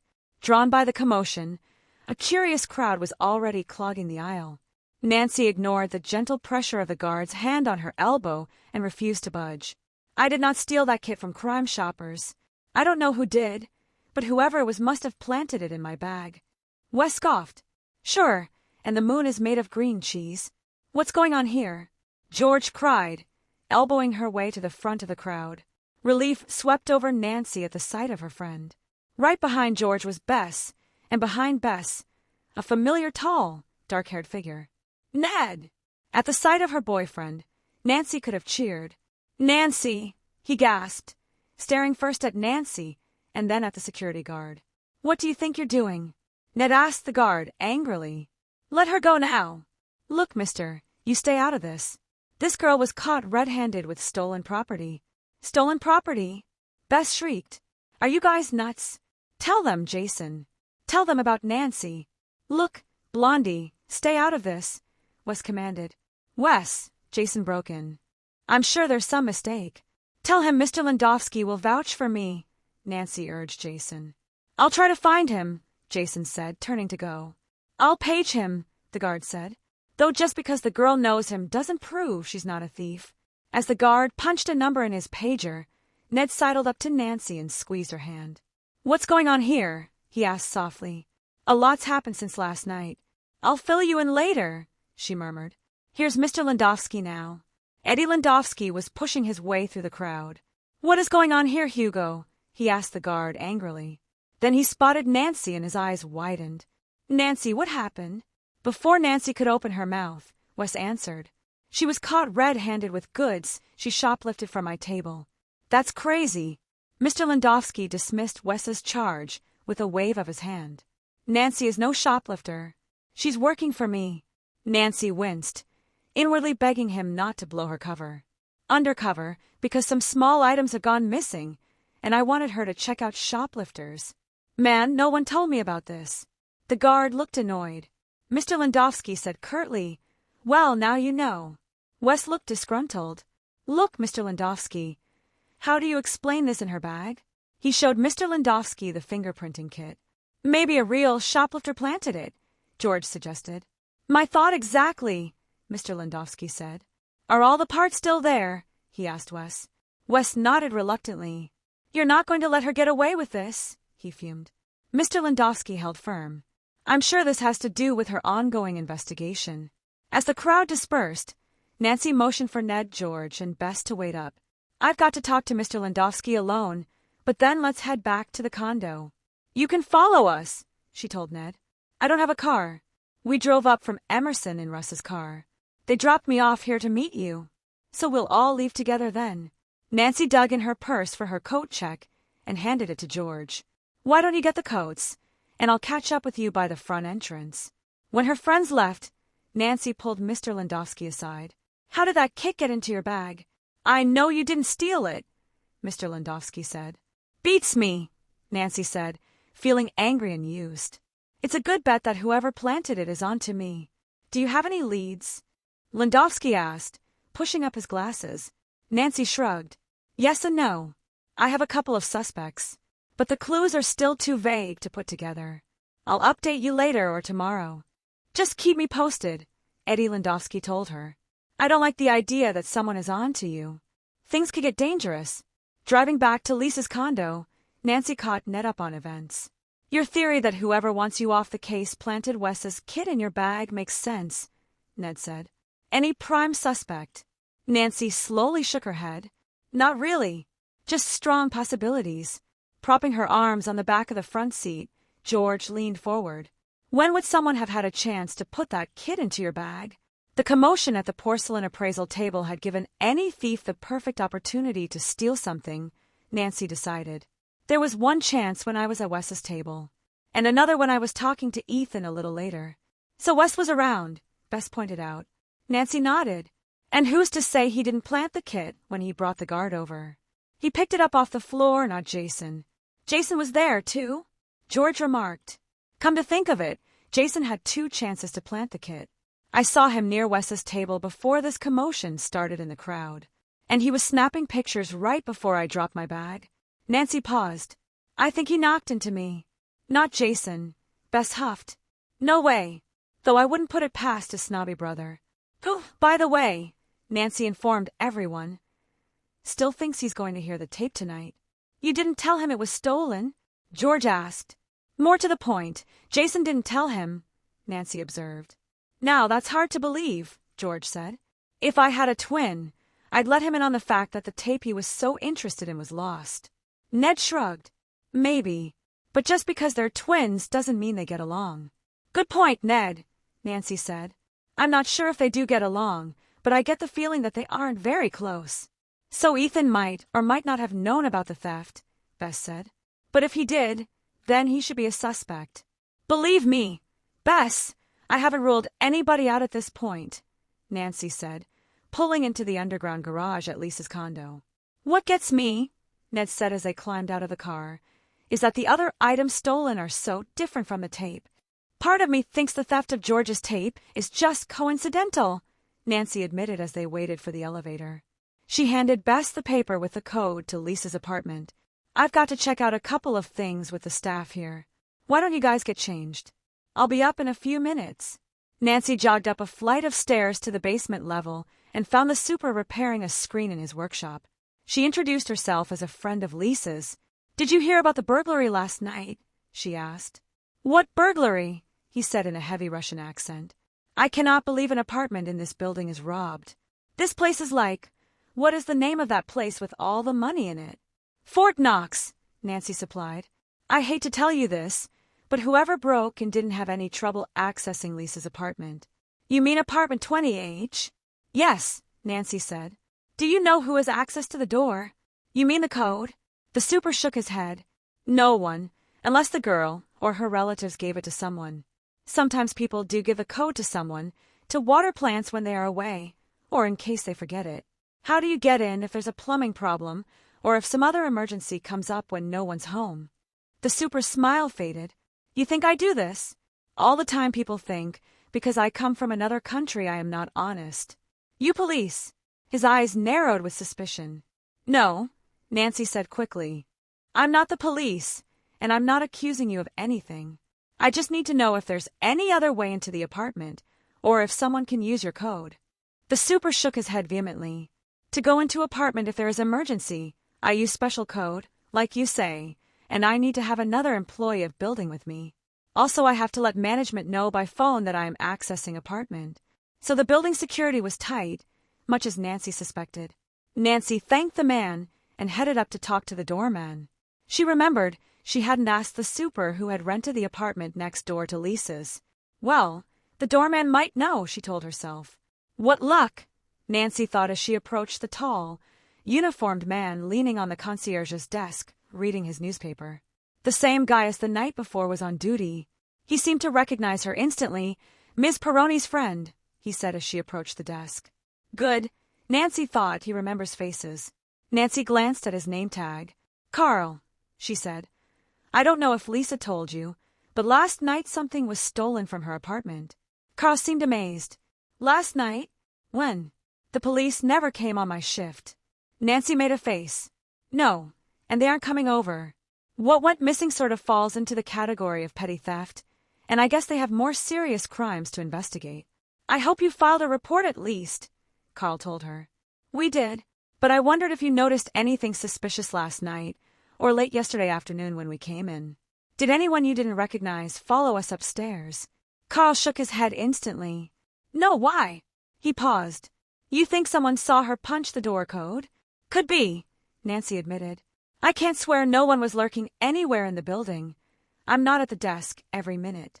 When I take breaks, I lock the front door. Nancy walked over to the entrance. The building had 2 sets of doors. An outside door led to the elegantly landscaped drive that led to the front of the building. Just inside the door was a panel of buzzers. If the doorman closed the second set of doors, a tenant would have to buzz any guest in. So when you're not here, people have to be buzzed in. Yes, Carl sighed deeply. Unfortunately, sometimes tenants have buzzed in strangers, in spite of the security camera that is tied into each apartment. Next to the intercom system is a little TV screen where a tenant can see who the visitor is. And people still buzz in perfect strangers? Nancy was amazed. It has happened, though I don't know that there have been any robberies as a result. The worst thing that's come out of it was some vandalism in the garage. But someone could have unknowingly buzzed the thief in. Yeah, Carl conceded. But how they cracked the door code is beyond me. Nancy started toward the elevator when she remembered. Carl, one last thing. You know the apartment next to Lisa's, is it still vacant? She says someone sublet it recently. Yes. Carl's tone became guarded. A photographer rented it, short-term, like for a couple of days, he added quickly. Don't know much about it, though. You might ask the weekday guy. Carl rushed to open the door for a tenant. Nancy continued to the elevator. Why was Carl uncomfortable talking about that sublet? Upstairs, she asked Ned. He had found his way to the kitchen and was microwaving popcorn. Hey, in buildings like this, there's a good chance he's getting a little something under the table to let the guy use the apartment, Ned told Nancy. Maybe it's not a real sublet. Nancy nodded. That would make sense, and I bet the super's in on it, too. Though if not, that means Carl knows the code to that apartment. And you're thinking that he might know the code to this one, too, that somehow Lisa's relatives had given it to him. Nancy remembered the super had mentioned that people sometimes gave codes to neighbors, just as in a traditional building you gave a neighbor a key. Could be. Oh, Ned, Nancy complained. Now I have to add Carl to my list of suspects. He might have helped someone have access to the apartment next door. I wish I could check it out somehow. Unfortunately, that terrace door is locked, unlike Lisa's. Maybe you could break. A terrible scream went up from the back bedroom, cutting off Ned's next words. Chapter 11. Caught in the act. Bess! Nancy cried, rushing into Lisa's bedroom, Ned and George right on her heels. Bess was standing in the open doorway to Lisa's closet. Her face was pale, but otherwise she looked okay. Nancy's heart stopped racing. What happened? She asked, touching Bess's arm. You look like you've seen a ghost. George exclaimed. Look, Bess said in a tragic voice. She turned and pointed into the spacious closet. Nancy walked in. It boasted a custom-made system of drawers, shelves for sweaters, cubbyholes for shoes, and separate hanging areas for short and long clothes. An acoustic guitar case was propped against the back wall. The top drawer of a built-in unit was open. Planted squarely in the middle of a stack of scarves was a reel of tape. The tape! Nancy gasped, not wanting to believe her eyes. George pushed past Bess. Lisa had it all along. Oh, how could she? Bess wailed. Where's the box? Nancy asked, picking up the tape and rummaging through the scarves. And the tape recorder, Ned added, taking the tape from Nancy and looking it over. She obviously ditched it. George grumbled as Ned brought the tape out of the closet. Are you sure this is the right tape? Ned's skeptical tone made Nancy look up. I'm no expert, but this tape doesn't look 30 years old to me. Nancy took it back and examined it again. I can't swear it's the same tape, Ned, but it sure looks like the one Dave Lineberger played yesterday. You'll check the closet for the recorder, George volunteered, and plunged back in. It's not here, she said a minute later. But where is it, George? Nancy wondered. If Lisa is the culprit, then there was no break-in. But when would she have stolen the tape and gotten rid of the recorder? Beats me, George said. Maybe she got rid of the box and recorder while Bess was in the shower. Got rid of them where? Bess asked. I bet there's a room for trash disposal on this floor, Ned said. Maybe the recorder is still there. Ned went to check, then came back empty-handed. It's not there. So next step is to scare up a recorder so we can play the tape to see if it's really George. I'm sure it is, Bess said.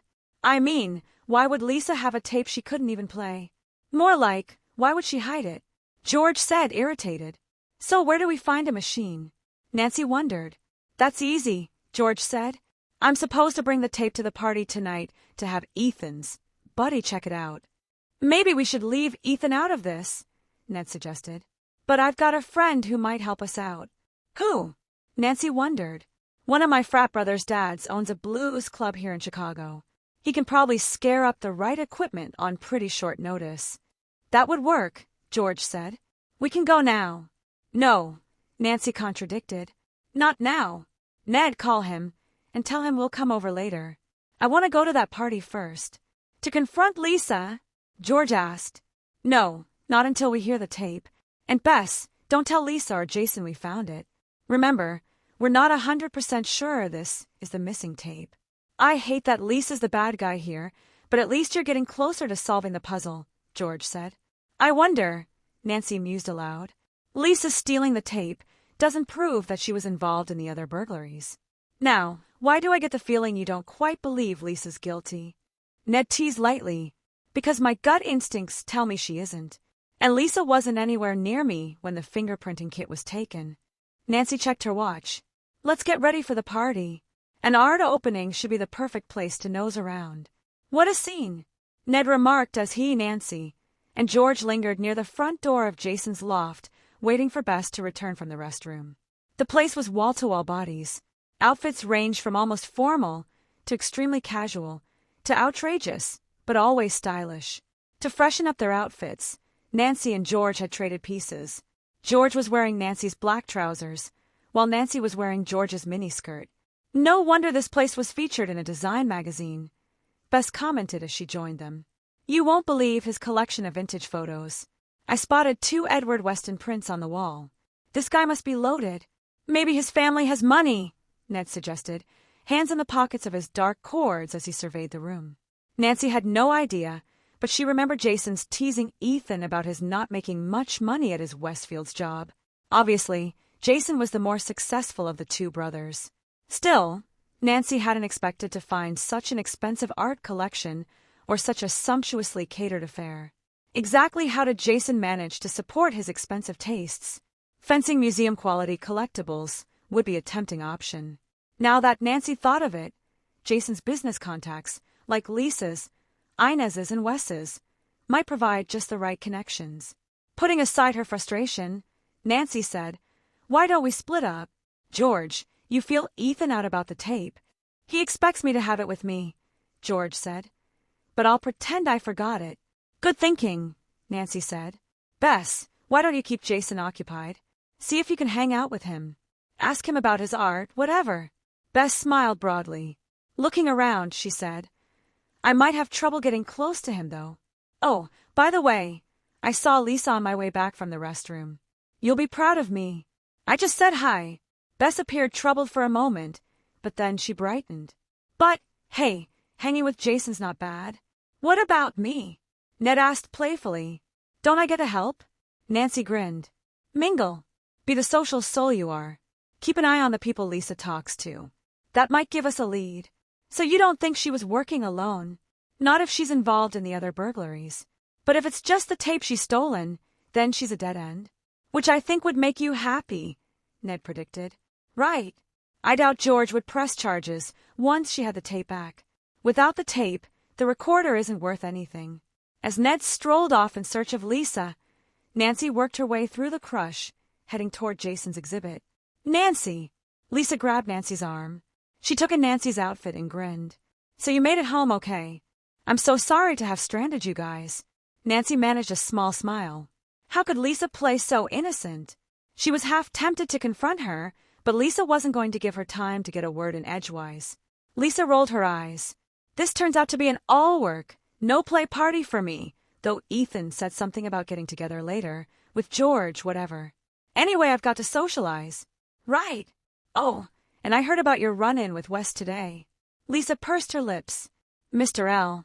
said that Wes was accusing you of stealing. What a creep that guy can be. Wes, I mean. That got cleared up, Nancy assured Lisa. Although both times Nancy had seen Wes at the party, he glared at her. It was obvious he still thought she was some kind of crook. Before Lisa left, she handed Nancy an envelope. Mr. L. told me to give this to you. It's that list of burglaries you asked for. Wondering how Lisa managed to act so innocent, Nancy finally made it to the exhibit. The framed photos were displayed on a whitewashed brick wall. Few people were actually looking at the art. Nancy had no trouble getting close enough to study the pictures. Unlike Jason's tightly composed, colorful commercial work, these photos were all black and white. One group consisted of close-ups of graffiti-covered walls. Nancy moved to the next group and found herself drawn to a haunting photograph of.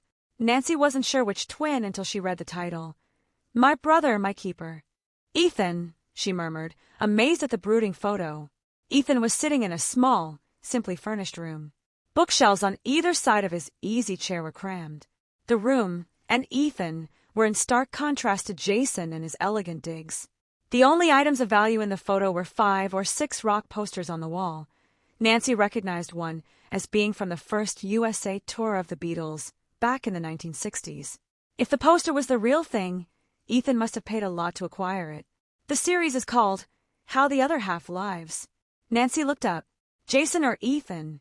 The guy was wearing a charcoal gray shirt, a black tie, and a black blazer. He was offering her a glass of something sparkling. Just seltzer. You look underage.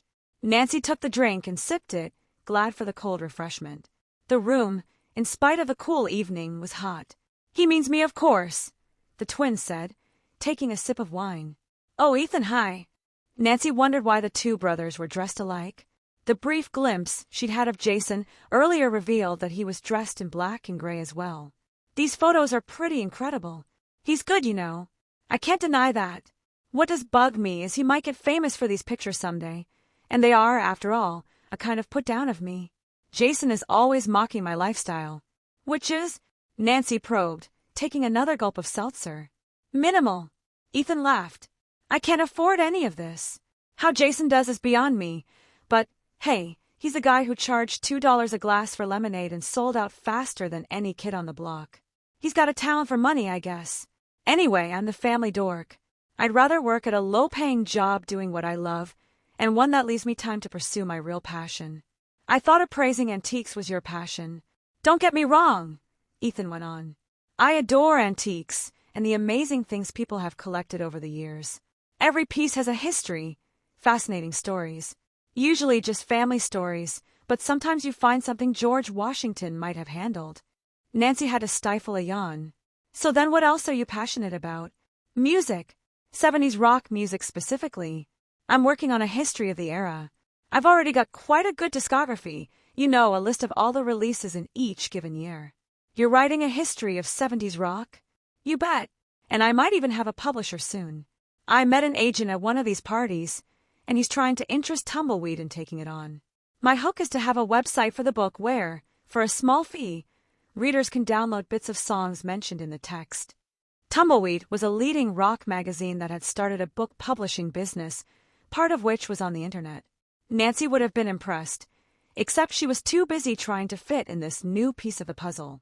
Ethan's motive for wanting George's tape was strong, except it was Lisa who had it. Were they in cahoots? What's your relationship to Lisa? Nancy asked. Ethan blinked. Why? Just wondered, Nancy said with a coy smile. One of my friends sort of likes you, but wasn't sure if you were taken. Ethan returned Nancy's steady gaze. She's a friend, though I can't say I'm free right now. Ethan looked over Nancy's shoulder and frowned. Speaking of friends, one of mine just turned up. Wait! As Nancy turned to stop Ethan, she saw Inez hovering by the front door. Nancy caught her eye, and for a second Inez looked distressed. Then she flashed Nancy a tiny smile. Nancy quickly said to Ethan, I was wondering, in this picture, she pointed to my brother, my keeper, there's a Beatles poster on the wall. Is it the real thing? Ethan's eyebrows shot up. What do you think? That you couldn't afford it, Nancy said bluntly. I couldn't, but I did. Just as I'd come up with the money for your pal's tape. Then he strode away. Nancy tried to keep an eye on Ethan, but she quickly lost sight of both him and Inez in the crowd. She turned back to the pictures. One a little farther down the wall caught her attention. Like, my brother, my keeper. It was black and white. This time the model was a woman, a slim, leggy blonde in a clingy black cocktail dress. The model was posed in front of a double glass door. The sky was twilight, and the model was turned away from the camera, so that Nancy could see only the chiseled profile of her face. She looked familiar. In fact, the whole picture reminded Nancy of something. But what? Nancy turned away and saw Ethan, or was it Jason, bearing down on her. "So are you impressed or what?" he asked with a cocky smile. Then she noticed the Rolex watch on his wrist. "Jason!" He put an arm around her. "What if I said no?" "You'd be lying," Nancy said with more confidence than she felt.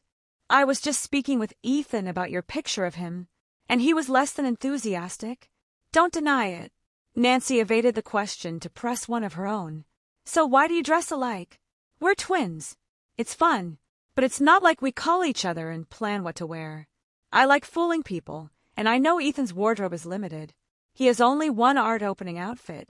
Ethan, unlike me, is very predictable." Nancy filed that information away. "So tell me about this picture." She tapped the glass-framed photo with her fingernail. "What about it? I feel like I've seen it before." "How could you?" Jason gasped, then quickly regained his composure. "Sorry, didn't mean to react like that. It's just I'm very protective of my work, but I know why it's familiar." Nancy just lifted her eyebrows. "It's the model. She's Yvonne Bly. She was on last month's trend." "Oh, that's it then." Nancy was disappointed. Yvonne Bly was one of the world's top fashion models. "I didn't realize you knew her." Jason looked smug. "She's a friend. She would have been here tonight, but she left yesterday, or the day before," he corrected himself quickly. "For Paris." "Jason, stop hiding. This is your party. Your pretty friend has to share you with the rest of us," a large woman said as she walked up. She wore a sequined blouse with a plunging neckline and an ankle-length velvet skirt. She was middle-aged but very pretty and perfectly made up. She hooked a plump hand through Jason's arm. "I'll bring him back to you later, sweetie, but I want Jason to meet the head of a Taipei gallery. He's in town just for the evening."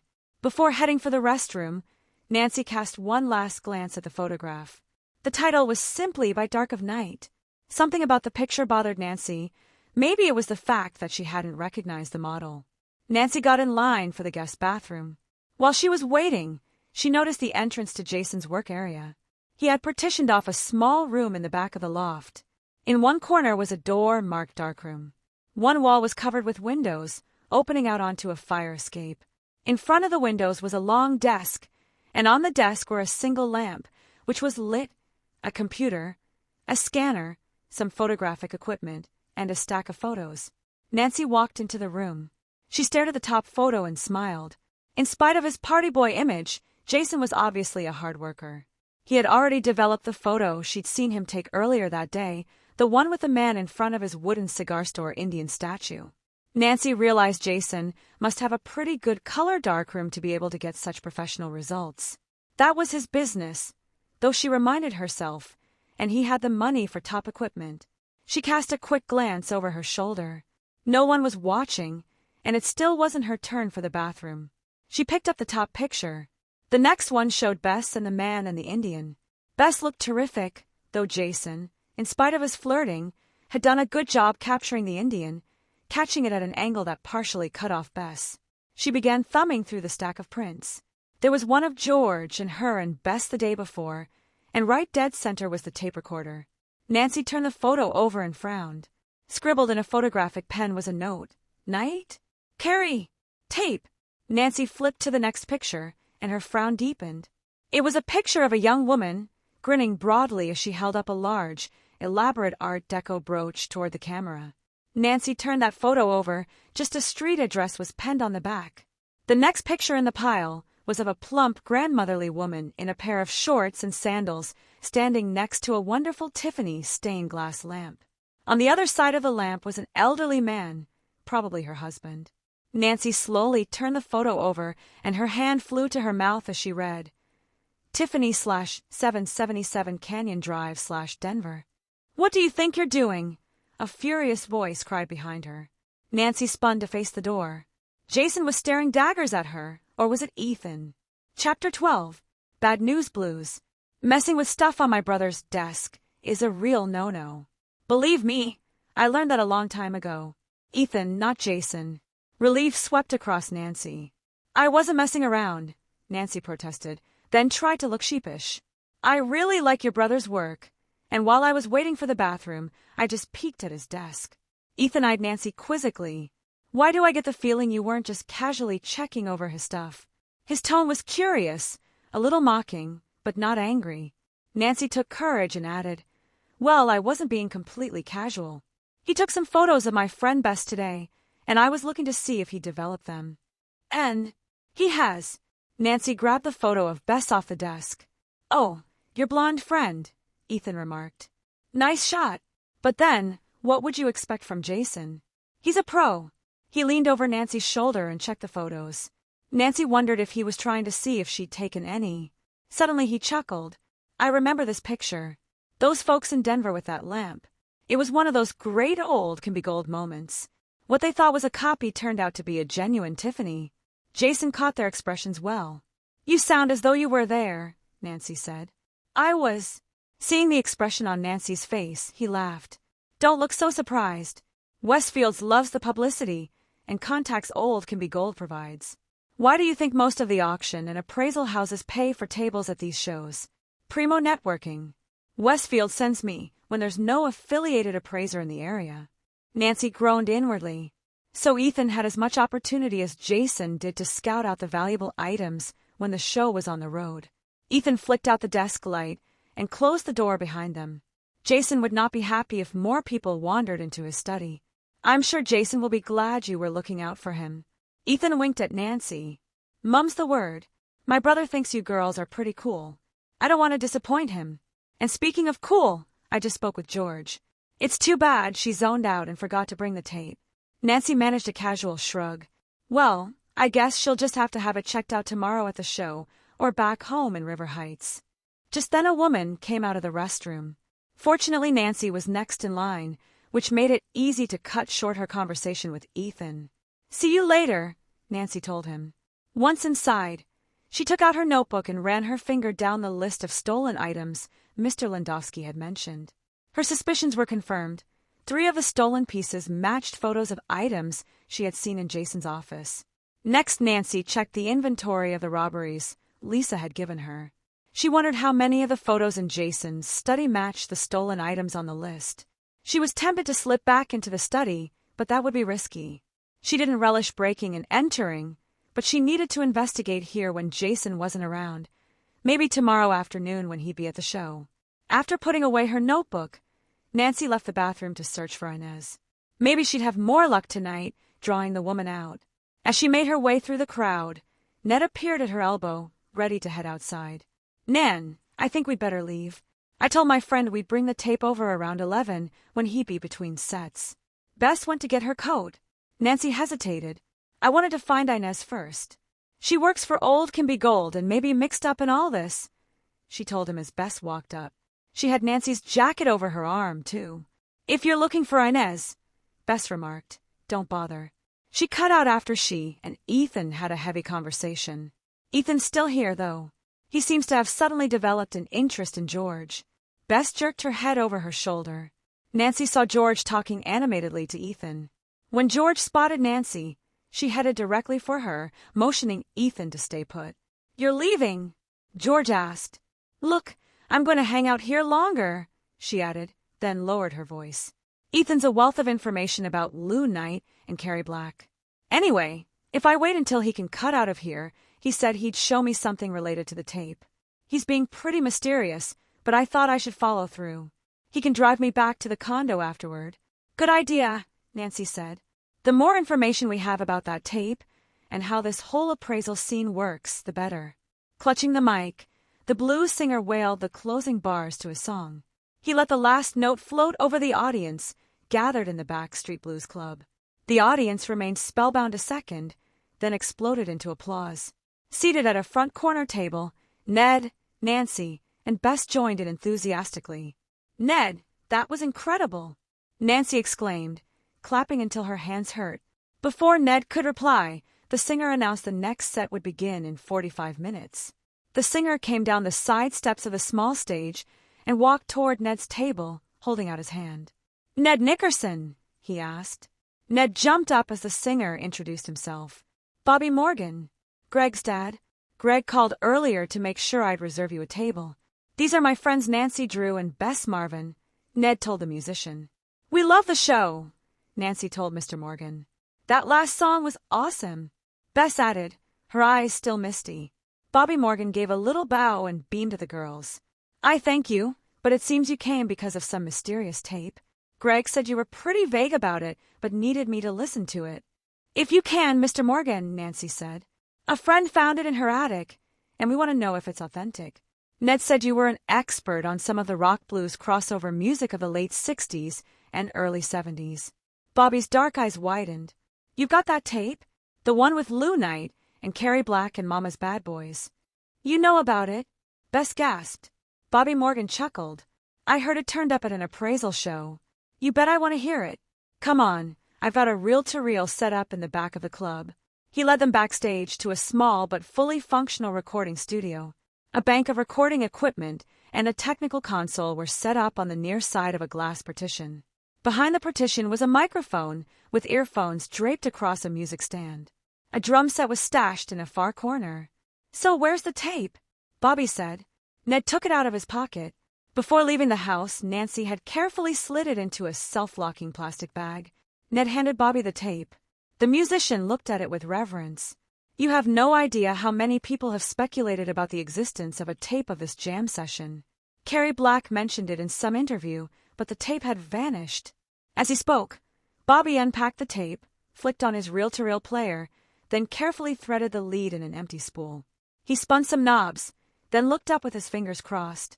"Here goes nothing," he said, his eyes bright with anticipation. A blast of static was followed by the sound of a woman clearing her throat and the strum of an acoustic guitar. A deep, mellow female voice began to sing a traditional folk ballad. For a second, Nancy was mesmerized by the hauntingly beautiful voice. It was Ned who exclaimed, "That's not Lou Knight." Nancy snapped back to the present. "This isn't the tape we heard yesterday." "But who's the singer?" Bess wondered. "Me," an angry voice cried from the door. Nancy turned. "Lisa!" Lisa was standing in the doorway. Next to her were Ethan and George. "Turn off that tape," Lisa demanded. Her dark eyes were furious. Her expression was a mixture of anger, shock, and hurt. "This is you?" Bobby asked, switching off the music. "Not that it's anyone's business," Lisa fumed. "But yes." Then, turning on Bess, she said through gritted teeth, "I can't believe you'd go snooping in my things when I wasn't around." "Lisa, it wasn't like that," Bess answered. "I was looking for a scarf to wear to the party, and the tape was in your drawer. And you all just assumed that I had stolen the Lou Knight tape." "Stolen?" Ethan looked aghast. "Did you know this earlier?" he asked George. George looked embarrassed. "I couldn't tell you. It's part of an investigation." "Into what?" "Those burglaries," Lisa said sharply. Jason knew about the tape and about Nancy's involvement in the burglary investigation. Ethan shook his head. "Guess he was too busy tonight to mention it. He's with one of his model friends." They were heading out to an all-night club after the opening. To Nancy's dismay, Lisa proceeded to fill him in on all the details. Meanwhile, Nancy took George aside. "What in the world are you doing here?" "Bobby Morgan is a friend of Ethan's. Ethan wanted me to meet him to hear some bootleg material that Bobby's collected over the years." "But why is Lisa with you?" Bess wondered. "Because she overheard him say we were going to the club, and she's a fan of Bobby's. You kids have really fallen into a pot of gold with that tape. Too bad it's gone missing." "I'll keep my eye out for it and notify the cops if copies turn up," Bobby promised. Ethan stayed behind with Bobby, but Lisa left with Nancy and the others. Once they were outside, she said, "You guys owe me an apology, big time." "Yes, we do, Lisa," Nancy said. "And I'm sorry. I've got no excuses except that the problem is how someone else would have had access to your apartment without your being involved. This tape rules you out." Nancy poked out her hand toward Lisa. "Friends?" Lisa smiled wanly. "Yeah, I guess. How come I never knew you sang?" Bess asked. "I just decided to give it a shot," Lisa said. "Now and then I perform at the smaller clubs. This tape is part of a demo I'm putting together." "Well," Ned remarked, "with your voice, you should have no problem finding a producer." Lisa gave a bitter laugh. "Oh, it's about the same level of problem as Nancy is having finding the old can be gold thieves." "Any luck?" she asked as they headed toward Nancy's car. Backstreet Blues was within walking distance of Jason's loft, where Nancy had left the car parked. No. Do you have any new ideas? Nancy asked. Lisa shrugged. Nancy thought a minute. The culprit has access to Old Can Be Gold's database of clients and addresses. So the robberies have to be an inside job. Lisa stopped in her tracks. Do they? She said, obviously puzzling something out in her mind. I don't think so. I mean, people can access anything over the internet. Aren't Old Can Be Gold's records secure? George wondered. Ned laughed. Nothing's totally secure online, and I doubt you'd need big-time hackers to break into Old Can Be Gold's files. I bet we could if we had access to a computer. We do, right down the block, Lisa said excitedly. Cyberscoops. It's an ice cream parlor / coffee house / internet cafe. Come on. They're open all night. A few minutes later, Nancy, George, Ned, and Bess were peering over Lisa's shoulder at a computer screen. The cafe was relatively empty, so late on a Saturday night, but the coffee was good. Nancy had her notebook open on her lap. At her suggestion, Lisa punched in the name of the couple in Denver, Max and Minnie Cordell. The search engine brought up several Cordells, a retail store, a cabaret singer named Max, a pet food site, and finally something called thriftytreasures.com. Let's try another name, Bess suggested, and see if they have anything in common. The next name they tried belonged to a woman in Memphis who'd had a small bronze, Southeast Asian statue burgled. LAPPITO. Lisa spelled out the name as she typed. The first 4 listings were for cheese and dairy products sold by a family in Wisconsin. But when Nancy spotted the 5th site, she grabbed Ned's arm. Hey, there's Thrifty Treasures again. We're onto something here, she said. Let's check it out. With a click of her mouse, Lisa surfed over to thriftytreasures.com. As the webpage loaded, Nancy looked on amazed. This is no amateur site, she remarked. The webpage boasted a sophisticated design with colorful graphics. Reaching for the mouse, Nancy highlighted the first topic, All About Us. When the page downloaded, Nancy skimmed it quickly. This is a sort of barter and bargain site, she said, vaguely disappointed. For a fee, the site would connect potential sellers and buyers. Interesting, but it didn't seem to be a link to the robberies. Lisa took the mouse back and went to the site's homepage, where she clicked on something called New and of Note. Well, I'll be. Lisa tapped a finger against the screen. Look! Nancy, this is unbelievable. Quick, check your list. Nancy looked at the screen and cried out. Every single person that's been burgled is listed. So Thrifty Treasures is the what? The fence, the actual ring of thieves? Ned wondered. I don't know, but we have to find out who's behind thriftytreasures.com. George drummed her fingers against the monitor, then spoke up. Don't web-based companies usually give their email addresses? Of course. Lisa scrolled to the bottom of the homepage and read the email address aloud. iriver@speedmail.com. Lisa kept staring at the screen as if trying to puzzle something out. Suddenly, she let out a soft moan. Oh, Nancy, I know who this is. Who? Nancy demanded to know. I helped her pick it out when I first came to Old Can Be Gold. The whole crowd was at lunch one day trying to come up with cool screen names for one another. Mine was Songbird, and Nancy deduced, iRiver is Inez Rivera. Chapter 13. Double Exposure. Lisa dropped her hands to her lap and cried in dismay. I refuse to believe Inez is involved in this scheme. And, anyway, how'd she pull off the burglaries? She's never been on the road with the show. Oh, Inez didn't personally commit the burglaries, Lisa. Believe me, the woman isn't working alone, I'm sure of that, Nancy declared, feeling vindicated. Her gut instincts had proved right once again. Inez had been acting vaguely suspicious and awfully nervous right from the get-go. But the problem is proving all this. We've got part of the picture, but I can't connect the dots. Inez uses this website, but how? To notify the actual burglars where to hit next. For a moment, everyone was silent. Why don't we set her up? Ned suggested. How? George inquired. Nancy shared a glance with Ned, then said, We'll bait her with one of the objects appraised here at the show. One of us can pose as an interested buyer. I bet that within a couple of days that object is burgled, fenced, and offered to us. Not to us. To me, Ned volunteered. Inez doesn't know me, at least not by name. I'll email her now and check her reply tomorrow when I'm back at school. My ride's heading back to Emerson really early in the morning, he told Nancy. Lisa pushed her chair over to make room for Ned in front of the keyboard. What is it I'd like to buy? He asked. I know, Bess cried gleefully. That wooden Indian. That's a real guy sort of thing. Good idea, Nancy said. But don't say you've seen it at Old Can Be Gold. Just that you collect cigar store Indian statues. Once Ned had sent his email, they left the cafe and dropped Ned off at his buddy's house. After he got out of the car, he poked his head back in the window. Nancy, be careful, he urged. If Inez knows you're onto her, she might warn the thieves. Ned hesitated. Do you want me to hang out here tomorrow? I can grab a bus back to school tomorrow night. No, Ned. I'll be okay, Nancy promised, blowing him a kiss goodnight. And don't forget to call me when Inez responds to your email, she reminded him. Back at Lisa's, Nancy was too psyched to sleep. In the wee hours, she lay in bed, thinking about the case. Finding the ThriftyTreasures.com site had really broken things open. Inez wasn't working alone, and maybe, just maybe, she was somehow in league with Ethan.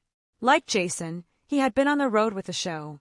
He really did seem amazed that the tape had been stolen, but Nancy was beginning to suspect that whoever stole the tape might not be behind the rest of the burglaries.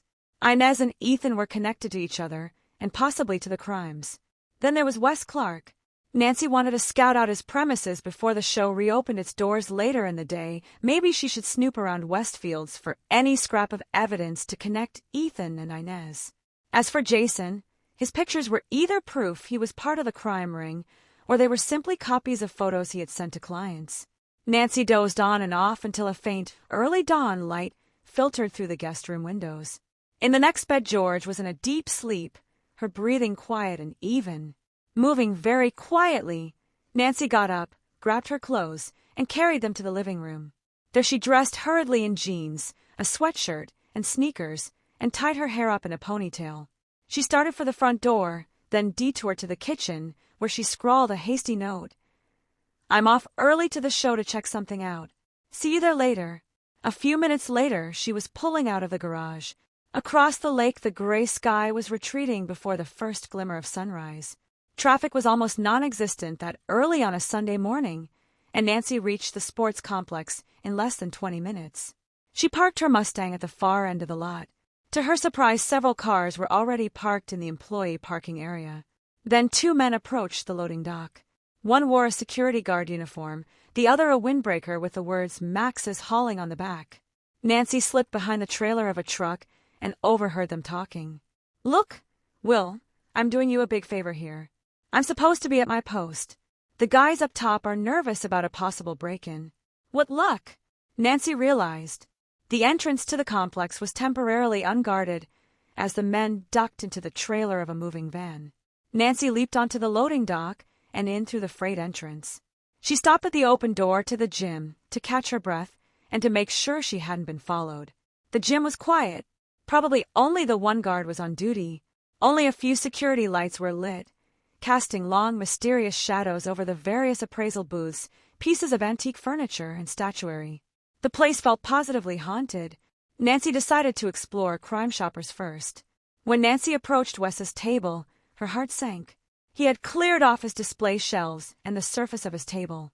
He had probably stowed all his wares somewhere safe and secure, including the square box she had come to check out.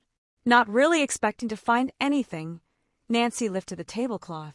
Beneath the table, a stack of storage cartons formed a kind of shelf, and right on top of one of the cartons was that familiar square box. Nancy picked it up. It definitely was not the same box that George's tape had come in, but it was a reel-to-reel tape box. Carefully, Nancy opened it and stared at its contents. 4 neat stacks of mint-condition cards, the kind that came in bubble gum packs, were inside. Except these cards depicted famous criminals instead of sports stars. Nancy sat back on her heels and started to laugh. Well, what did she expect? Wes was a crime memorabilia dealer. Nancy had heard of cards like these, gangster collector cards put out in the 1920s and 30s, when big-time crooks like Al Capone and Babyface Nelson were pop icons. Nancy's smile faded as she closed the box and carefully placed it exactly as she had found it on top of the storage cartons. She got up, smoothed the wrinkles on the tablecloth, and shook her head. If Wes had taken the Lunite tape, he didn't have it here. And then there was still the matter of how that fingerprinting kit got into her bag. Nancy wasn't ready to dismiss West as a suspect either in the tape burglary or the bigger crime. Nancy looked up. The windows high on the gym walls framed squares of pale blue sky. Nancy checked her watch. The sun was up, and she had no idea how early the old can be Goldstaff came to work. Still hugging the shadows, she hurried across the room to Westfield's. The Westfield site was larger and more elaborate than Crime Shoppers, with 3 glass front display cases arranged as 3 sides of a square and serving as appraisal counters. Nancy stepped behind the makeshift counter, where there were a couple of tall chairs for the appraisers, some storage cartons, and plastic milk crates filled with files, catalogs, and some reference books. Pushing a chair out of her way, Nancy stooped down and riffled through the folders. Most of the material was related to sales, bills of lading, and storage records. Suddenly, her eye caught the name on one thick folder. It was printed in bold black felt tip marker. Ethan Stash. Nancy slipped the file out of the crate and opened it. There were notes about ceramic collectibles, the arts and crafts movement, Depression-era glass, and one legal-size yellow sheet of paper with an annotated list of music collectibles. Among the items most in demand by collectors were a Beatles autograph book worth several $1,000s, posters from Grateful Dead concerts in the late 1960s or early 70s, and a guitar owned by Jimi Hendrix. Following the list of items was a list of names, possible collectors, and/or possible sources of rare rock memorabilia. There was nothing about the missing tape, but here was evidence enough that Ethan had connections to the music world beyond his friendship with Bobby Morgan. If Inez was involved in setting up robberies, then Ethan could easily provide a list of customers ready to pay big bucks for it. And of course, Ethan had access to records for all of Westfield's clientele. Between his connections and Inez's, they barely needed professional fences, only goons to effect the actual break-ins. Nancy wondered if she should take the list with her to check the names against the Thrifty Treasures site, or if she should just copy the names down in her notebook. Before she could decide, she heard the clicking of a woman's high heels. The footsteps were heading directly toward her. Frantic, Nancy looked for a place to hide. Her eyes alighted on a big wardrobe. Staying low behind the counter, Nancy scurried toward the wardrobe and opened the door, praying it wouldn't creak. Fortunately, its owner had been good about oiling the hinges. Nancy crept inside and closed the door, leaving it open just a crack for air. It was a tight fit, but she managed to scrunch herself in. "Ethan Woodard, I owe you one." At the sound of Inez's voice, Nancy was barely able to stifle a gasp. "You probably do," Ethan said. He sounded grumpy and sour. "What's going on that couldn't wait until later? I didn't get home until 4 this morning. That's not my fault. This is the only time we could hook up without anyone around," Inez snapped. "I told you at the party last night we needed to talk, but you wouldn't give me the time of day. You were too busy obsessing over that George, or is it her tape?" Nancy heard Ethan emit a loud sigh. "Look, Inez, I know things ended badly between us last year, but get over it. And, yeah, that girl is nice, but she doesn't even live around here, and she's a little young for me. As for the tape," he added glumly, "someone stole it from Lisa's condo." Inez gasped. "I didn't know that." There was a moment's silence. "That explains everything. Why that friend of Lisa's is snooping around trying to find out about those burglaries." "The burglaries?" Ethan suddenly sounded wary. "Inez, don't tell me you're involved. No way," Inez declared hotly, and Nancy smiled to herself. The girl sounded convincing. "But, Ethan, it's going to look like I'm chin deep in the whole mess." She paused, and when she continued, Nancy could hear she was on the verge of tears. "Everything that's been stolen has been listed on my website. Then, when I got home last night, there was a posting from a collector who wanted a particular kind of wooden Indian. Ned's email." Nancy realized, and pressed her ear against the crack in the door as Inez went on. "I know this sounds crazy, but there was something suspicious about it. There's an item like what he wants at the show, but the appraisal data and owner's address haven't even reached my desk yet. It's too much of a coincidence. Someone's going to tie me in with those burglaries, Ethan. Now, after that email, I'm sure someone's onto my site, but for the wrong reasons. I'm no thief, and Thrifty Treasures is just a smart business idea." Nancy wished she could see Inez's face. Could she really be telling the truth? "Inez," Ethan sounded grim. "I warned you about starting Thrifty Treasures. That was a crazy, greedy scheme, linking up collectors with potential sellers by using the old Can Be Gold database. Maybe it is, Inez retorted. But it's not illegal unless... Nancy heard a note of suspicion enter Inez's voice. You're the only person who knows about my connection to that site. How do I know you haven't used the base yourself for a whole scuzzy operation? And speaking of greed, you have no right to criticize me for being greedy. What about your brother? The guy's a money-hungry operator. Where does his money come from? Ethan laughed tightly. Look, I don't love seeing him rich, either, but he does earn those bucks. He works hard in a high-paying field. Take that fashion shoot he did last week. He's bragging that he bribed the doorman of a luxury condo on Lake Shore Drive to use an apartment for a shoot, just to impress Yvonne Bly. As you say, the guy's an operator and greedy. Ethan broke off.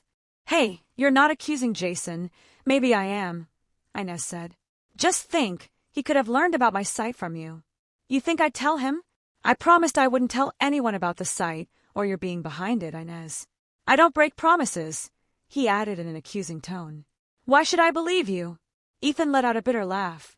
You of all people know I don't share very much with my brother. He is not my favorite person. Right, Inez scoffed. I've heard that line before.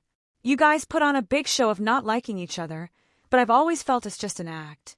I can't believe I'm hearing this, Ethan fumed. Especially from you.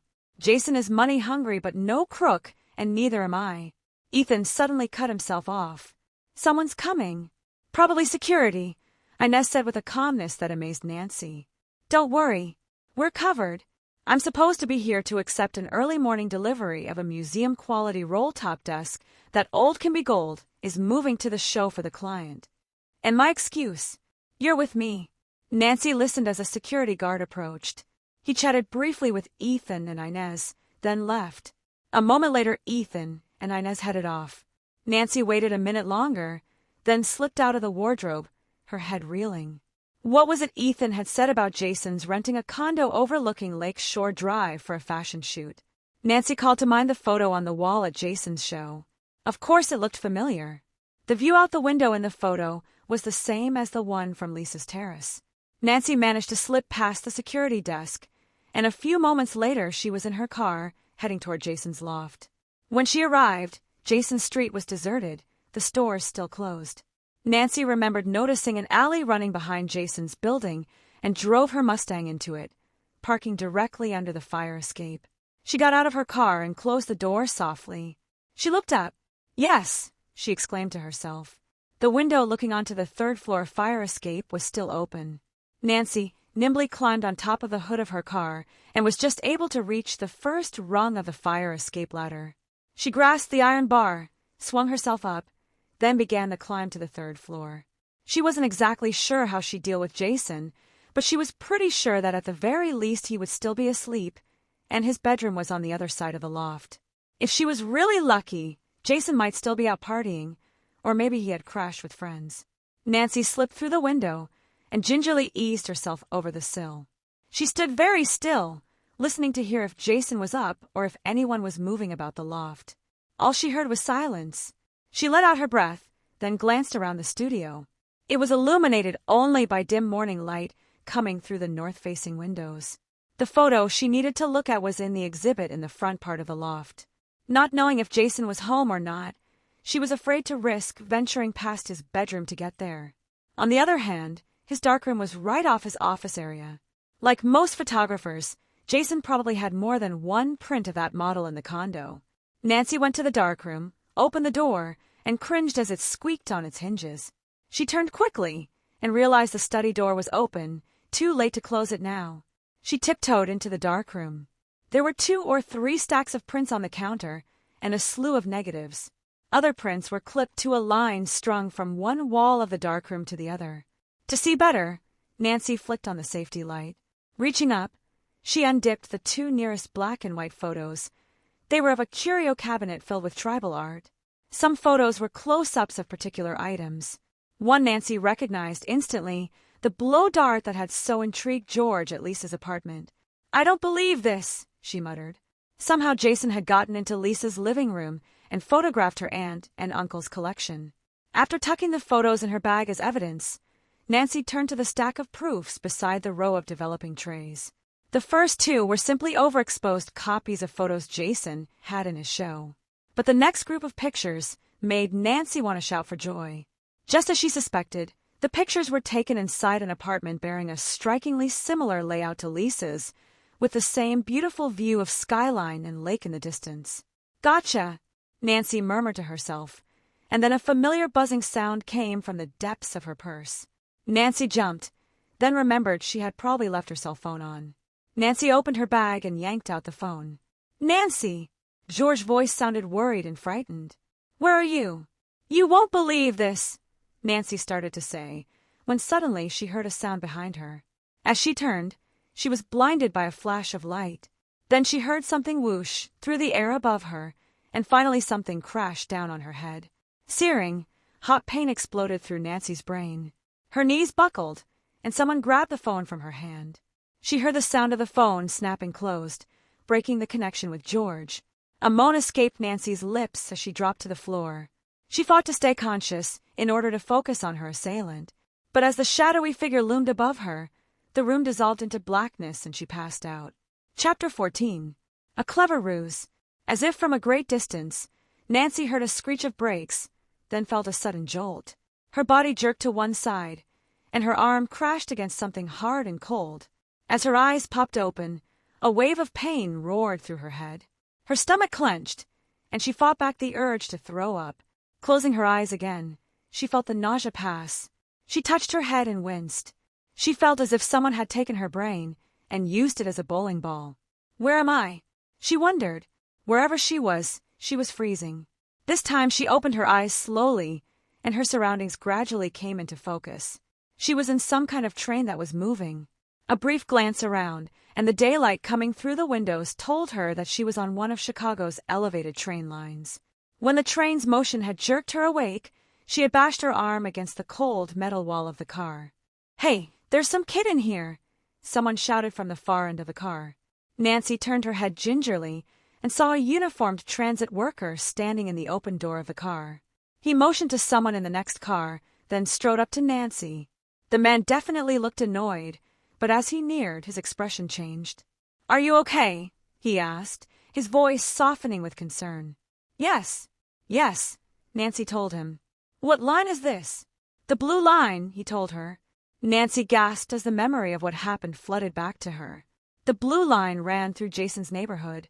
"Look, I've got to get off this train," Nancy said, jumping up. For a moment her legs felt as if they might give way, but Nancy grabbed the back of a seat and steadied herself. She realized that Jason had hit her on the head and then dumped her on this train. He wanted her out of his way, and all at once Nancy was sure she knew why. "I've got to get back downtown," she told the two men. "Where can I change trains?" "Nowhere around here," the second man told her. "This train's going in for maintenance, and we're on a Sunday schedule, so it'll be a while. We're almost in the train yard.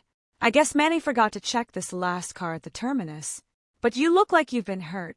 I'm calling 911. "No. What I need is to call a cab." Nancy reached for her bag and her cell phone. Then she saw her bag was missing. "My purse!" she cried. "Look, I'm going to call the police," Manny said. "Obviously someone did something to you, ripped you off, and stashed you on this train." Nancy put a hand over the Manny's walkie-talkie. "I promised to call the police. I know who did this. First I've got to get back to town. Couldn't you just call me a cab and lend me the fare?"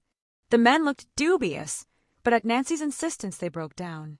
Using his own cell phone, Manny called a local cab company, telling them to pick up Nancy at the train yard office. Nancy borrowed his phone to call Lisa's house, but only got the machine. Everyone was probably at Old Can Be Gold. Or, she realized with a pang of guilt, out looking for her. How had George reacted when Nancy answered her cell phone, and then not said a word, or had she? Nancy couldn't remember the moments just before Jason attacked her.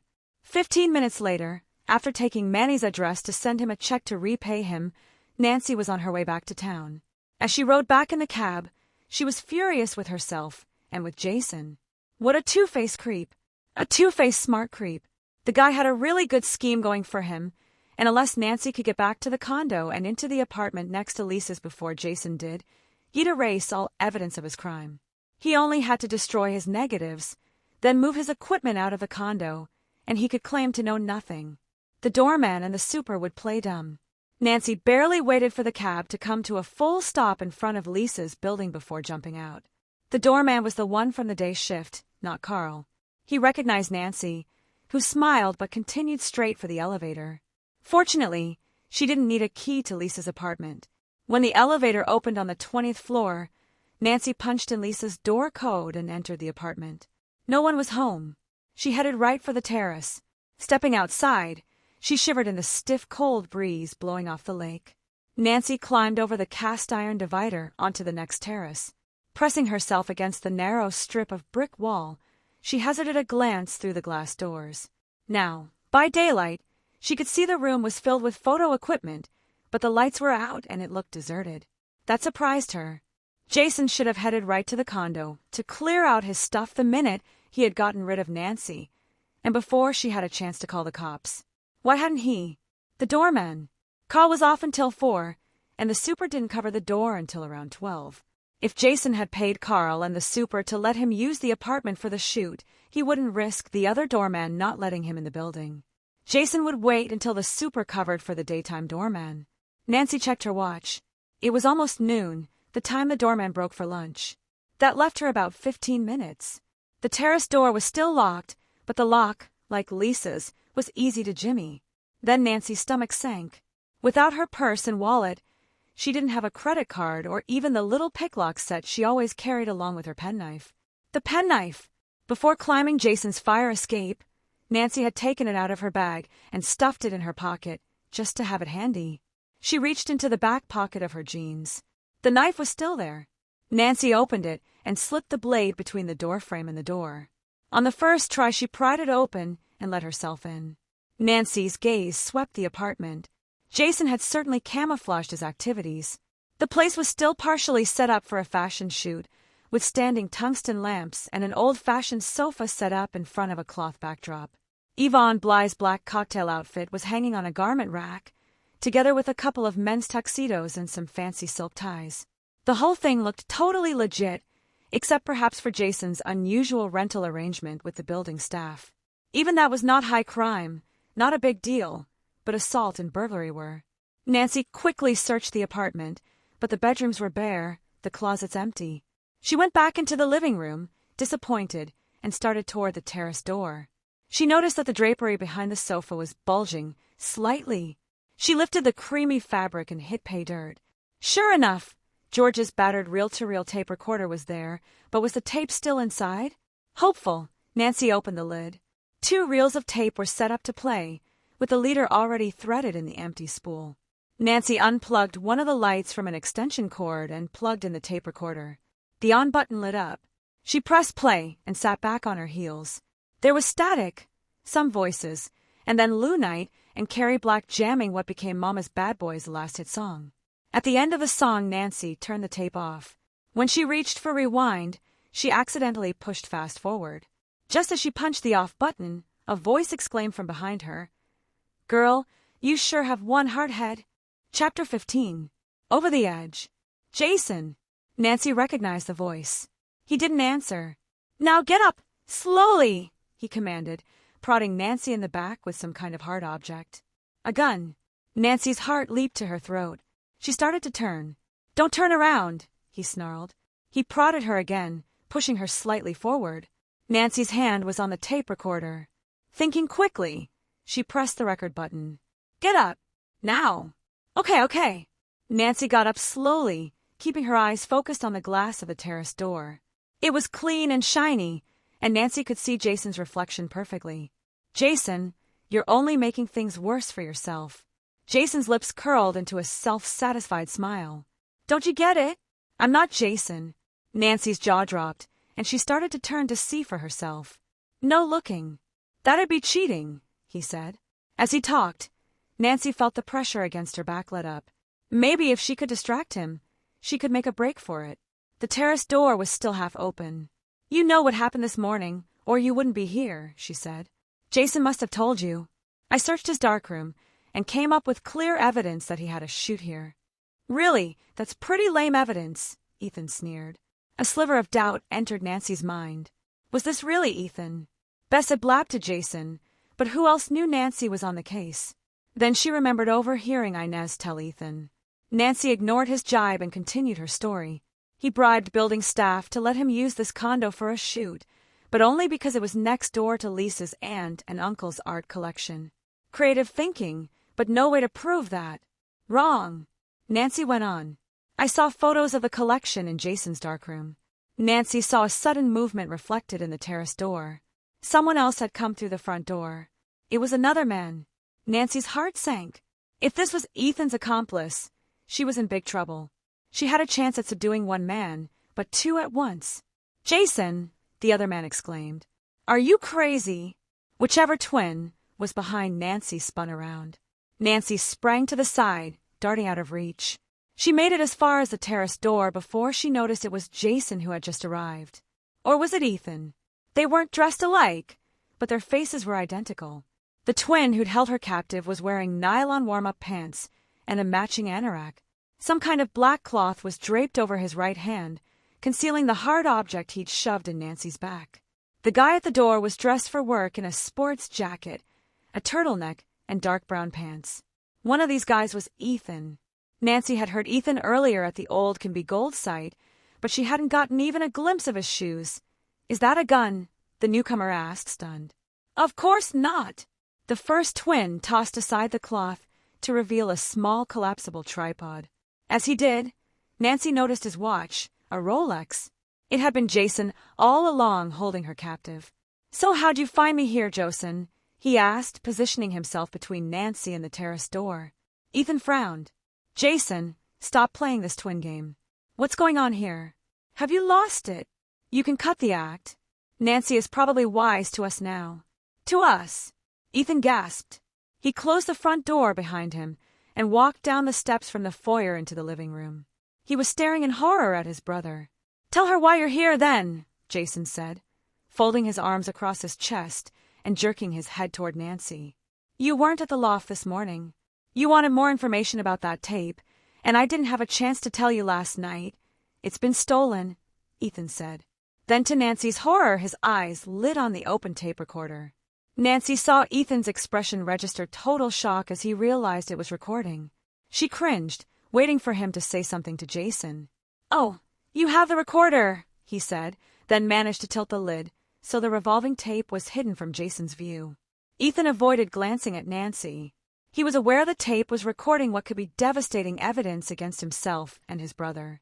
And he let it keep playing. Nancy couldn't believe it. Maybe Ethan was innocent. Yeah, I got that tape. It's pretty cool, Jason said. We can share in this big time, bro. With your connections, this tape is going to set us up for life. We? Us.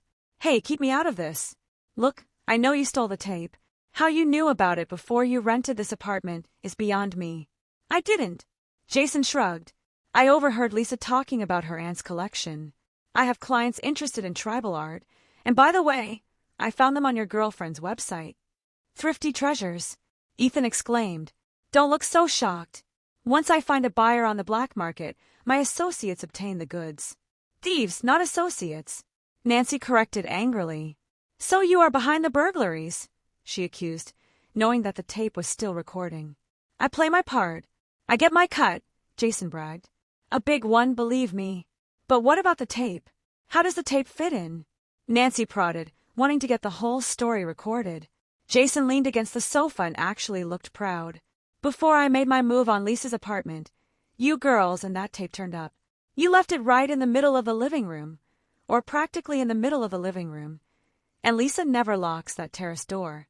Hey, he lifted his shoulders and flashed a charming smile. It was mine for the taking. I put the tribal stuff on hold. It'll keep. So that's where your money comes from. Ethan sounded disgusted. Yeah, and if you stop with the good guy act, you'll get your share, too. That is, if you don't have some kind of it already. Jason snickered. You know, from Inez and her cute little side business. Inez is no thief, and she hasn't stolen a thing. Maybe, maybe not, but she is the perfect fall guy. The cops will be looking at thrifty treasures pretty closely, and once we get rid of the snoop, Ethan paled, then grit his teeth. You're a jerk, Jason. I'm not a thief, and I'm not getting rid of anyone. He paused, then tackled his brother, shouting, "Accept you." Taken totally off guard, Jason fell hard. Ethan threw his body on top of Jason, trying to pin him to the ground. Nancy sprang away from the window to help Ethan. She looked for something to use as a weapon. She reached for a lamp on the table by the sofa, but Jason's fingers reached it first. He yanked it out of Nancy's grasp and managed to bring it down on Ethan's head. Ethan groaned and rolled off Jason. Disoriented, he tried to struggle to his feet, but Jason was quicker. Like a cat, he jumped up and kicked his brother hard. Frantic, Nancy grabbed the tripod, brandishing it at Jason as he plunged toward her. "You'll be sorry for this," he roared, expertly maneuvering out of her grasp.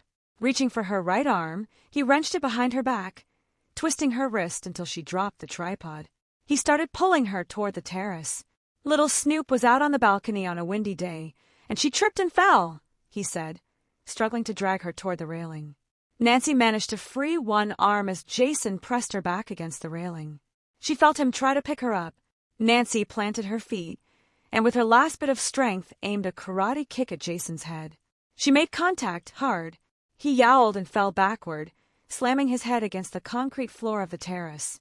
He lay, writhing in pain, as Nancy steadied herself against the railing, trying not to look 20 stories down. At the same instant, the door to Lisa's terrace flew open, and 2 police officers swarmed over the divider, racing to Nancy's rescue. George was right behind the cops, and so was Bess. Nancy was trying to catch her breath, but as she caught George's eye, she managed a wry grin. "Hey," she said, gesturing toward the apartment. "I found the tape. It's inside, but it might have a problem. Wonder what your Aunt Betty and Uncle Nick would think of this party," Nancy murmured to Lisa that evening in the living room of Lisa's condo. Open boxes of pizza and jugs of soda were arranged on the coffee table. "Aunt Betty would say this is an eclectic crowd." Lisa hazarded a nervous smile. "And it's not exactly my idea of a party," she said, making a face. "Mine either. And your aunt would definitely not be happy about the occasion," Bess commented. All 4 girls were seated on the floor in front of the coffee table. On a long side table by the bookcase was a tape recorder. Bobby Morgan and Ethan Woodard were hovering over it. "I just hope she doesn't make me move out," Lisa said ruefully. "She won't," George predicted, grabbing a piece of pizza and popping rounds of pepperoni into her mouth. "Now more than ever she's going to want an apartment sitter. But one who locks terraces," Mr. Landowski teased, patting Lisa on the shoulder. He pulled up a chair and poured himself some seltzer. "None of this is your fault, Lisa. Right, Carson?" Nancy looked up at her dad. As soon as Nancy phoned him, he had driven from River Heights to advise George in case there were legal questions about ownership of the tape. "Eddie's absolutely right," Carson reassured Lisa. "This was a very sophisticated professional operation. I wouldn't be surprised if the investigation leads to a pretty high-powered art theft ring. Jason's actually small-time here. He still caused some pretty big trouble," Nancy said, her back still smarting from her struggle with Jason earlier.